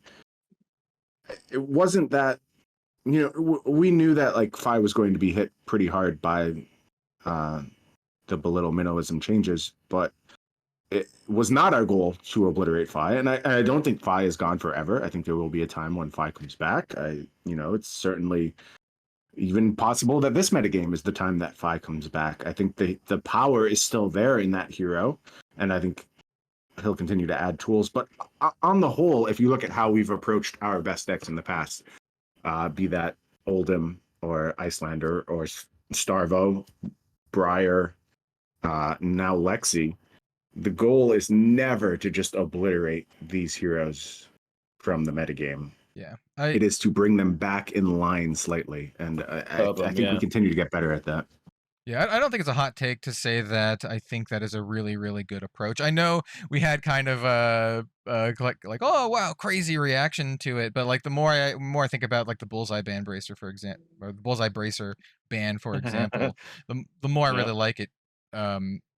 You guys want to know what the final is of this battle harden that's going on right now? Ooh, It's Lexi versus Icelander. Oh, the elemental heroes. Still? Oh yeah. Heroes that we targeted with bans, and look, like, I get it. If you wanted to meme on this result, you could just be like, "Oh, ice beats everything." Yes, you could make that argument if you really wanted to. I don't think it's a good faith argument, but like, what's actually happening here is two heroes, which we sought to bring back to the pack a little bit, showed up in small numbers in this top 8. There was one of each, and are finding success, particularly this Icelander build, leaning really hard on Warmonger's diplomacy, showing ability to adapt. Yeah. I haven't seen much of the Lexi build yet, so I'm not really sure where that shines. And conventional wisdom would say, oh, Lexi is favored in this matchup. So, is it another win for Lexi after bans? First of all, I'd be fine with that. That's a completely acceptable outcome. The other thing is, well, now we get to see this matchup with the absence of Bullseye Bracers, and Bullseye Bracers in this matchup is a double-edged sword, right? Not only have you lost that offensive output, but you've also lost a very critical source of Arcane Barrier. So I'm excited to see how this final goes. I'd be happy with either result, but I think it's just such a good encapsulation of where ban philosophy is pointing towards, the type of outcomes we're trying to get to. To me, this is a great outcome. I'm very happy with it. We're Prism and Vincent and Levia supposed to come out and dominate week 1. I think we'd be in trouble if that was the case. Like, the last time we saw that was with Starvo, right? And that's a good sign that things probably went a little bit too far. So those heroes will have to build up. They'll have to figure out their technology. And then I think they'll have something to say about the metagame. But as far as a kickoff to the metagame, this is great. I'm very happy with where this falls. And it is a really nice representation of what these small targeted bans can do. I guess I can just look this up later, but I'm very curious as to, is the Lexi, can you see the gameplay state? Is Lexi running? It hasn't started yet. It hasn't started yet. I'm just curious if they're doing I should know shortly. I'm expecting it to be Shock Charmers. Yeah, I was very curious if Lexis are going to pivot into Shock Charmers and more on-hit effects and leveraging more into like the fuse on-hit, kind of like little ping effects to get multiple discards and all that kind of stuff.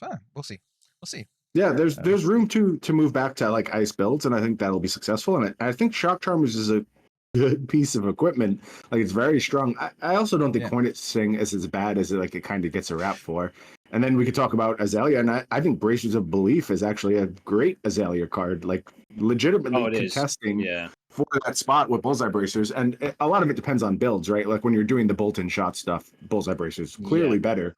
I think there's other builds of Azalea, though, that were probably supposed to be running Bracers of Belief in the first place. So Yeah, it's great because obviously with Knock the Death Whistle, for instance, you know what you're going to get, so you know that the Braces of Belief is going to be the +2 on the red. So it effectively, if you're going for the big tall arrow, you might be able to get that plus if you have no activations of your. I'm going to speak about all this in the Azalea cult next week anyway. But if you don't have any abilities to reveal the top card of your deck, whether you've used your cross wrap or if you're just trying to go as deep as you want, you can still get the extra reveal one card deeper. Man, information is everything. And so what we talk a lot about in terms of like numerical impact from these cards, and I think that skips a little bit of the importance of how you should be assessing them.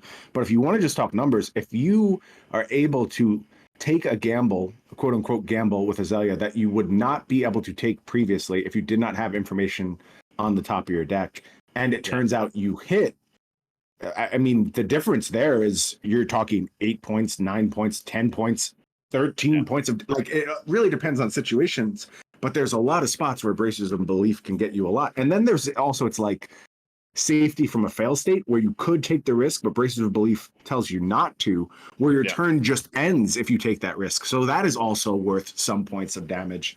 And this is why I think like the numbers quantitative model fails in a lot of instances, is that it doesn't really tell the whole story about why Bullseye Bracers was good, but there's numbers to be derived from Bracers of Belief in Azalea for sure. Yeah, like you said, information, isn't it? It's the same reason why Censor is pretty good. We were speaking about that on our favorite cards, weren't we? Because you reveal the hand, don't you, on Censor? You gotta look at the hand, yeah. No, look at the hand.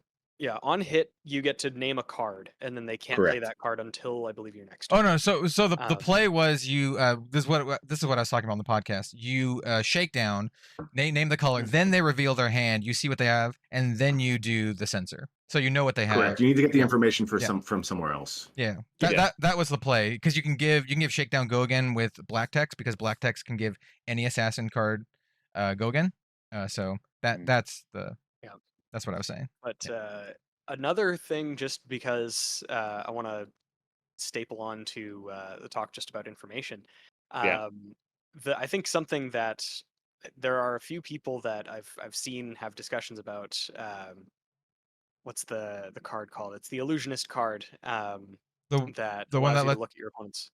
Oh, the not Lost in Thought. Yeah. Lost in Thought. That's the one. Yeah, I think there were a lot of people that were pretty low on it. I saw people comparing it to Phantasmaclasm. But it's like way stronger than Phantasmaclasm. Yeah. And one of the things that people keep overlooking is not only are you taking the card away, you have perfect information about what their hand is after you play it. Yeah. I think it single-handedly just won Mara her match on stream. She played Lost in Thought, revealed Pat's hand. He only had one blue in hand, and literally took the blue, and Pat did nothing on his turn. And it was the turning point of the entire game. It just completely stole the game. I think we talked about it on our top 5, but we all kind of evaluate that card as like being kind of crazy, especially in Dromai. Oh, it's like mad. It's like does everything that you want, like gives all your stuff Go Again because it's a red. Also it's a red, so you can pitch it, and you can see what your opponent's got. It's like crazy. Like in Dromai, it's so good. Absolutely hoses Azalea. Just like, oh yeah, take that arrow. See you later. Then I might even have an enlightened strike to come back for 5, draw a card or whatever. But they can still evaluate all of that information and then decide for themselves whether they block, because they know the value of each card that I've got on my hand, or what I could have in my hand, even if I drew from an enlightened strike or whatever. They have that information. So I think information is worth much more than numbers on cards. Well. Just also it also just takes a card from their hand too. It's like one less card that they have to block with. Like the ponder thing is like, okay, they get the card back, but they don't get the card back until like the beginning of their end step. So it's like, it's way better. Way better. They already have a ponder in play, or they were going to make a ponder. Then it's completely moot. Like the downside erases itself. It's crazy. Yeah, that's exactly what happened to Pat, because his turn was locked from having no resources. He already had an arsenal in that spot. So he gained no benefit from the card looked on that turn absurd, like maybe the most powerful card in the game, honestly. It just completely stole his turn. I remember seeing people be like, why doesn't it cost 0? And I'm like, if it cost 0, it would be like, it would actually be like busted. It is funny though, because especially in the Dromai discussion, I think it is good that it costs 1. Yeah, sometimes it's better. Because you get the it also makes ash. an ash. For sure. When you're looking at it from a Dromai perspective, this card is perfect in actually every way. It hits every single checkbox. And I know and also just happens to be incredibly strong. I know you, Bill, were looking forward to playing it in Prism too. Like not just Dromai. Yeah.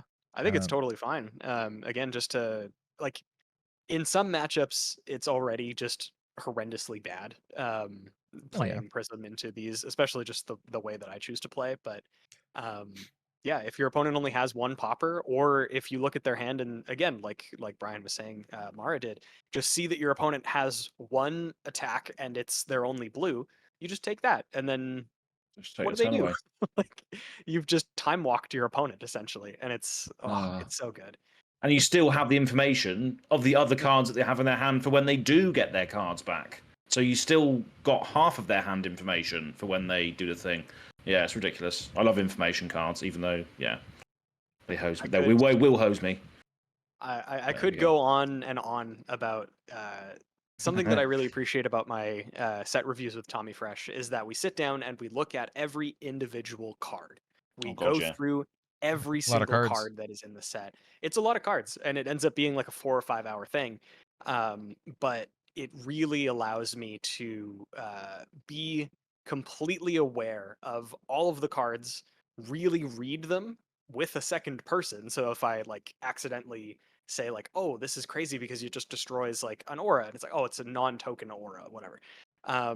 Then I have like as crystal clear of an understanding of the card as I can, and it allows me to just see all of the design decisions that went into it. So I really do cherish and appreciate the fact that we're allowed this opportunity to chat with you, because it's something, especially as I play more and more Flesh and Blood and I see more of these sets come out, it just becomes more obvious that everything is working so well behind the scenes, like you say, between design and the story, the story peeps. And yeah, it just continues to just be blown out of the water every time. You guys do a great job. So yeah. Well, I'm always happy to come chat with you guys. You know, I'm one of the rare people who just like gets angry when I have a day off from work. Like I'm like, I wish I'd go into the office. And I really do love what I do. I'm so fortunate.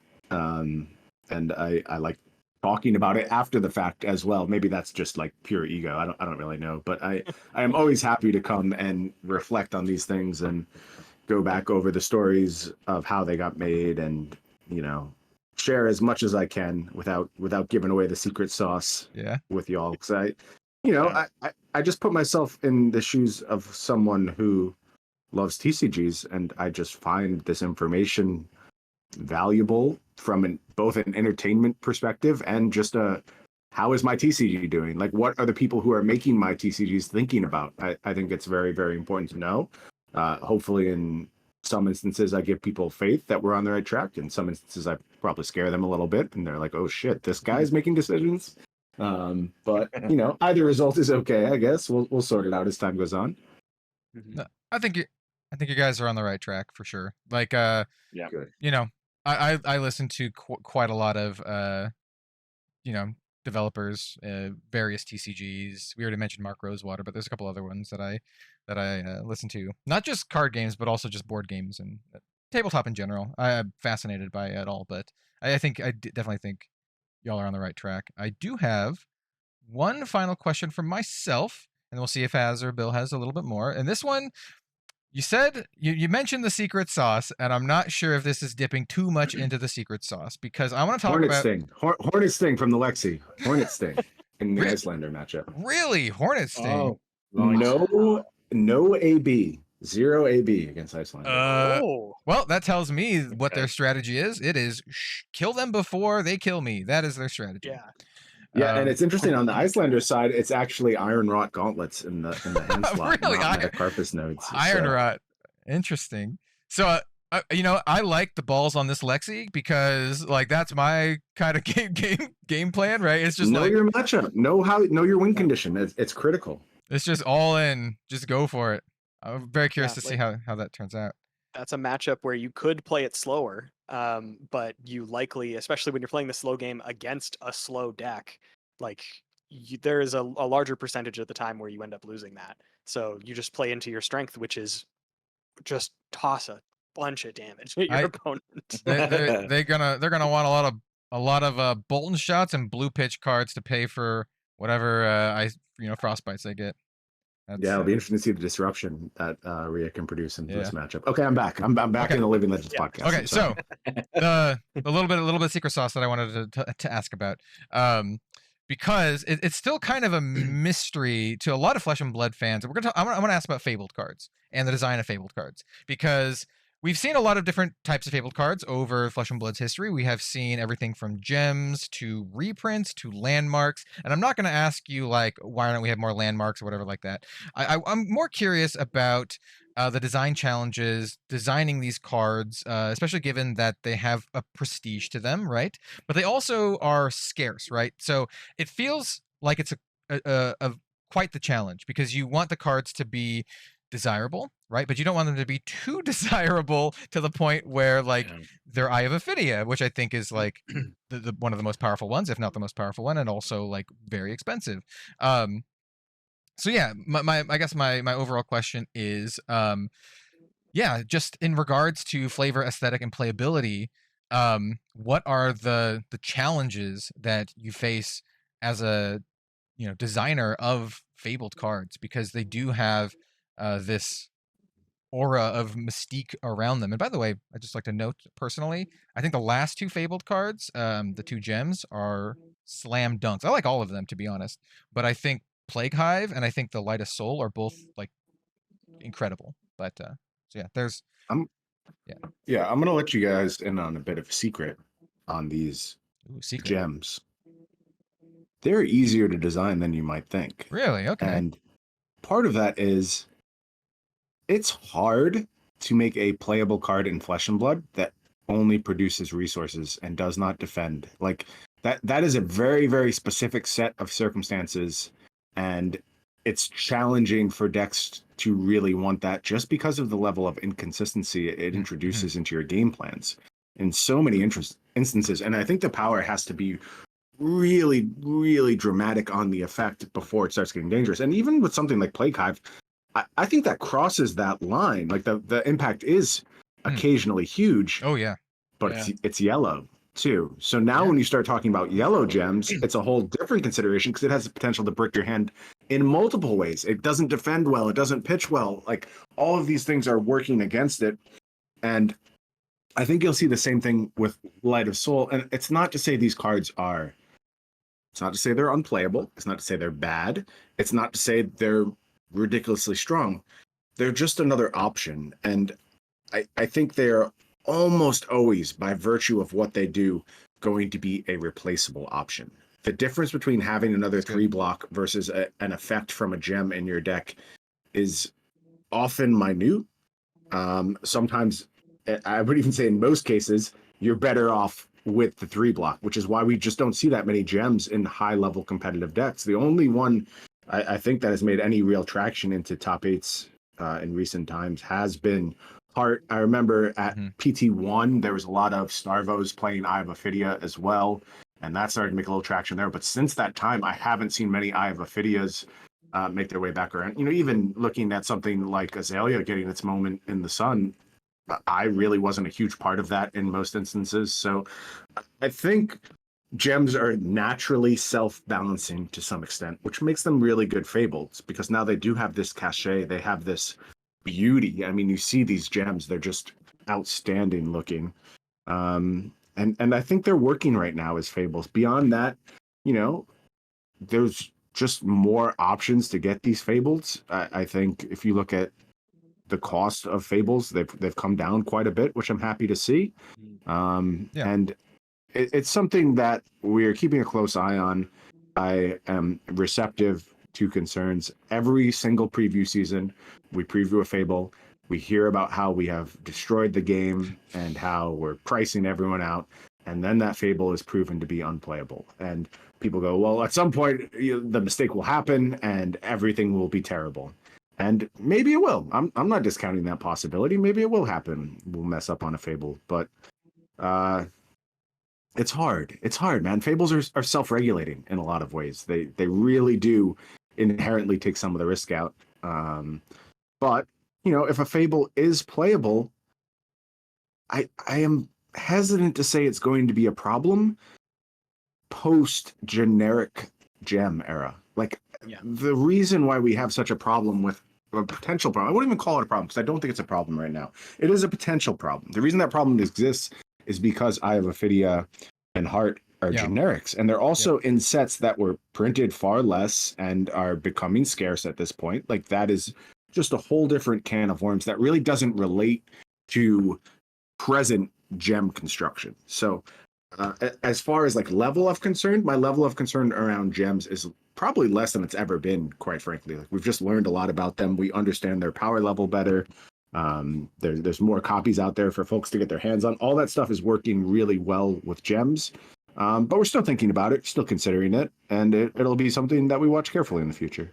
I think the booster box, what's the right word for this? Orientation, I don't know the right word for this, of Flesh and Blood 2.0 really helps with that, because you have the opportunity to open up a rainbow foil or a cold foil gem. Correct. When you're going into it. So it I don't really know the numbers. I'm not that kind of guy who gets into the booster box breakdown numbers, but it feels like you have more opportunities to open them, and I think that's combined with the fact, like you said, that they're not generic, helps bring the value down, which is great for players who want to play them. Yeah, I'll agree too. Like I don't want to I'm not going to doomsay or anything like that, but I do feel like the ones that are the most, I don't know if concerning is the right word, but ones that I keep my eye on the most are the generic ones, like you said, the heart and the eye, and the eye in particular just feels really, really good to me. I don't know, it just feels really strong. Being able to opt to on pitch is something that, since I'm lucky enough to own an eye, I run it in my Blitz Lexi deck, because pitching an eye I put eye in a lot of decks, man. I'm with you. Like I actually think it may be underplayed, honestly, but yeah. If you've never pitched an eye while you're playing 3 of a kind, it is really feels real good, because you're like, well, am I gonna whiff or not? Well, we're gonna find out. Yeah, it's real nice. That's tying back into what we were saying about information. Yeah. It's one of the most powerful fableds because it gives you information. Yeah, and I will also say, Absolutely. Don't take all of my deck building advice to heart, dear viewers and listeners, because I also put Plague Hive in literally every deck that can possibly run Plague Hive. I have one signed by Mark Poole in my Lexi deck, and then I was fortunate enough to, well, actually, I bought the cold foil one, so I bought a cold foil one for my Uzuri deck. So regardless, I'm glad it's doing that for you, right? Like you appreciate those gems. It is serving its intended purpose there. You're treating them as showpieces and cards you formed an attachment to, and that feels correct to me. Like that is what those cards are supposed to do. So yeah, and that's kind of like the reason why I wanted to bring it up too, because Fableds, regardless of their power level, even if they are unplayable or whatever, because I hear I see a lot of opinions about Flesh and Blood stuff, and I simultaneously see people say that X Fabled is unplayable from someone, and another person say it's completely busted. But they still have this air of mystique around them, which I think is, I don't want to continue to toot your horn too much, but I think it's something that Flesh and Blood does really well, is that you're able to still make them like desirable and cool from like a fan standpoint, whereas other games I'm currently actively playing 4 or 5 different TCGs depending on what you consider active, and a lot of their chase cards are like, I don't want to say like not as exciting, but like kind of, right? Whereas like pulling a Fabled is just always like super exciting. Yeah, still feels special right now. Even if like the chase hit rare in a different game is more rare or more valuable or whatever, it still feels like awesome pulling a Fabled and Flesh and Blood. So I think if I was still opening Tales of Aria and I hit a Corsham, that's still such a cool feeling. Like you just you see this card, it is landscape when everything else is portrait. It's this beautiful like rendition of a really important part of the game. Yeah. I just think that it's cool. To me, it doesn't matter really if Fableds are playable or not. They are rare enough and people appreciate them enough that I think they're just always going to be a part of the game. Even if it's not the competitive part, it's still like part of the soul of Flesh and Blood, I think. Yeah. And it's like, as a content creator, it's also one of the things that a lot of people like to speculate on the most. Or like, what's going to be the new Fabled in the set? Is it going to be a landmark? Is it going to be a gem? Are they going to reprint? Now that's a new thing that people are talking about. Ooh, when's the E-Strike reprint Fable coming? Like, I think Flesh and Blood does a pretty good job of stuff like that just in general. And I can't help but feel that James gets a real kick out of it. I think he really I don't want to Well, it's assume people- things, but I think he enjoys It's it. people speculating People love to about the speculate. world that he created, isn't it? It's just pure passion fueling Oh, yeah, everything he else. loves preview season. Absolutely loves Yeah. it. It's the best time of year. I've said it before. I say it again. Best time of year is like Flesh and Blood preview season and new set launch. You get to experience it, three times a year, and it's great. Yeah, it's So looping this back round to Dust Till Dawn before go we for it, man. potentially close it off. There's a question on here which I think is a cool, nice little one from the community, and that's obviously directed at you, Brian. So, what cards or card from Dust Till Dawn are you most proud of? Yeah, it's Levia Yeah. by just a mile. Just I a mile, think. yeah. For all the reasons I talked about, just a really great encapsulation of teamwork and making a card great through 10 million different points of input and it resulting in something special. I think Levia is not only the most exciting card of the set, and I'm like, once again, I don't want to gush too much about it even more, but I think it's also like will probably go down in history as like the most iconic card of Dusk Till Dawn. Like it is such a cool thing. It's such a success on all fronts, in my opinion. The fact that the Marvel version is fetching the prices that it currently is, I think, speaks to that because everyone is just so like in love with the card. And also, man, like the creative team like crushed it. They got like Steve Argyle to do the art for Redeemed side, Wish Newton to do like the Blasmafet side. It's just like it's just a slam dunk, man. Nice, sick, yeah. Yeah. Nice. All right. Well, any other questions, gentlemen? Bill, as No, I've definitely carried on enough about just the design decisions. I want you to know that you're seen, like that. I can see the fact that something went into these cards that is not necessarily tangible, and it just is such an important part of the game for me, for appreciating the cards, appreciating the mechanics of the game. Yeah, so I'm happy to just be able to gush about it to somebody whose job it is to make these things happen.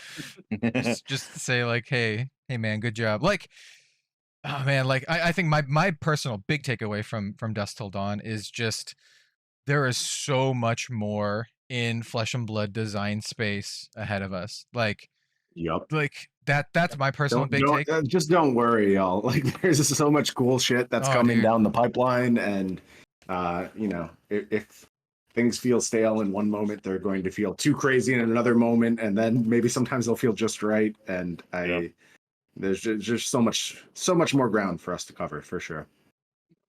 Hell yeah, man. And just one last thing as well before we close it off. We do have a little mailbox now for Living Legends podcast. So if you want to email your thoughts, comments, and questions to the Living Legends podcast at gmail.com, we will read them out every single episode as they come in. And this one obviously had someone called Mark T email in for a question for Brian, which I believe we have already covered to a certain degree, but I'll read it anyway, if that's all right with you, Brian.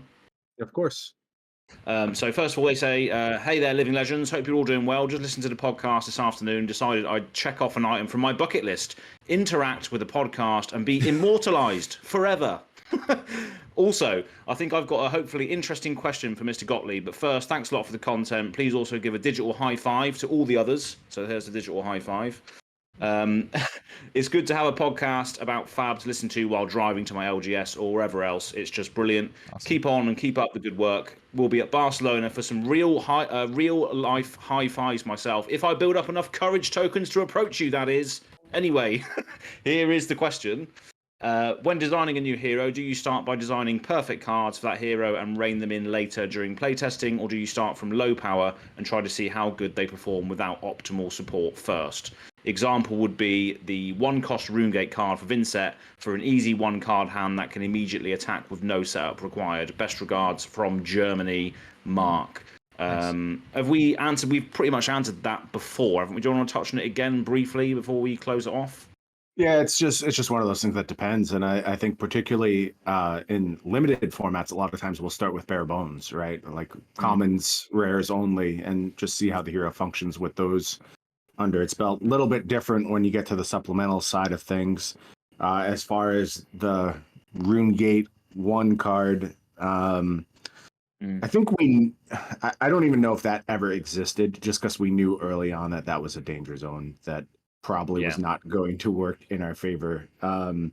So I can't remember specifically if we spent much time with RuneGate 1, but it's always a spectrum, right? Like you want to know what you can get away with, you want to know what the hero needs to function, you want to know where things get problematic, and sometimes those things are obvious and you don't need to actually do the thing to explore that route.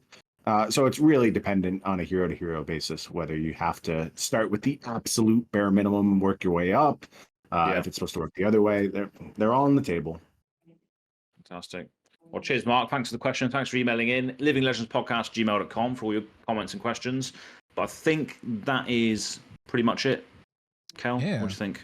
I think so. We have a large, robust episode already. So I think we can do that. I don't think we need to dive into our like our Arsenal step here.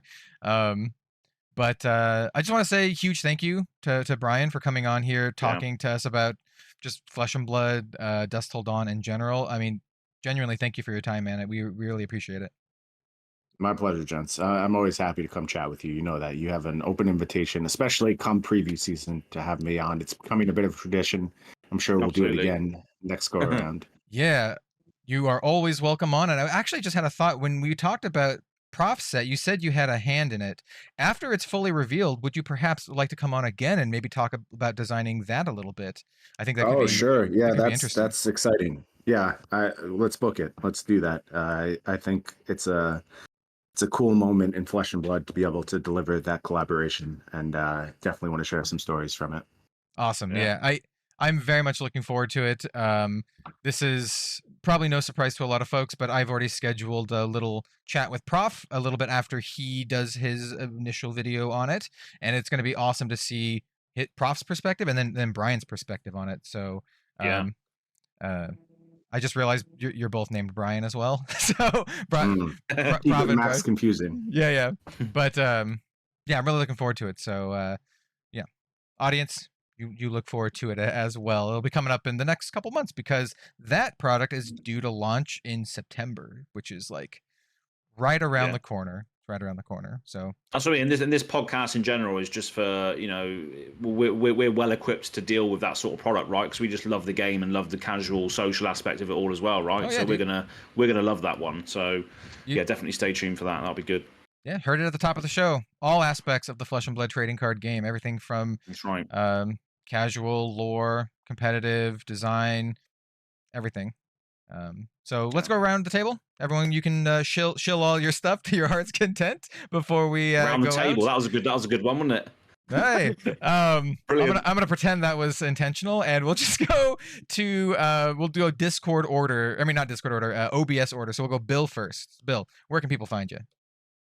I am Bill from the Spike Feeders, as always. You can find me on Twitter, as long as that's still around, @BillTSF. On other social media platforms, whichever one comes out on top, I will also be @BillTSF, or whatever their method of creating handles is. You can also find me on YouTube at the Spike Feeders Fab. We do live edited gameplay content, and we had a spoiler for Dusk Till Dawn, which was Wallbreaker. And thanks to LSS once again for letting us in on the fun. But yeah, if something that interests you, spoiler videos and live edited gameplay content, you should definitely go check us out. Yeah, I liked your anti-wall propaganda video for that. Jim was so funny. Proud. He was like, "I'm making this video, and it has a reference to Ronald Reagan in it. This is a Flesh and Blood card." That's wild. Yeah. Speaking of wild, this is what you call a segue. Let's toss it over to Az. Az, where can everyone find you and your lovely mullet mustache combo? That's right. Yeah. So I'm Az from Go Again Gaming. So on Twitter is Go Again Gaming AZ. That's where all my raw thoughts go, and some stupid photoshops and all that good stuff. And my YouTube channel is Go Again Gaming, the home of the Azalea Cult. I'm also releasing a next Ultimate Pit Night video, which is going to be good. It's going to be 3 cosplayers in full costume playing UPF, which is going to be good fun. Just social, casual content over there, raw discussions, box breaks, all that good stuff. That's pretty much it, really. So excellent. And then last but certainly not least, our excellent guest, Bryan. Where can everyone find you if they would like to, follow you on your socials and whatnot? Inside a box of flesh and blood. That is where I currently exist. Yep, I have this. I'm on Twitter at Bryan Go. I'm on one of those other platforms too. I don't even know my name on the other one. Let's not worry about that. We'll deal with that when the time comes. And not to say I have any love or respect for Twitter. I hope it dies a fiery, horrible death.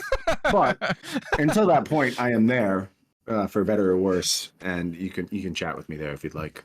Yeah, Twitter I've found is a great place to network with people. It's better if you know who to follow, who to not follow, and who to mute. It'll be great for your mental health. yes, that's right.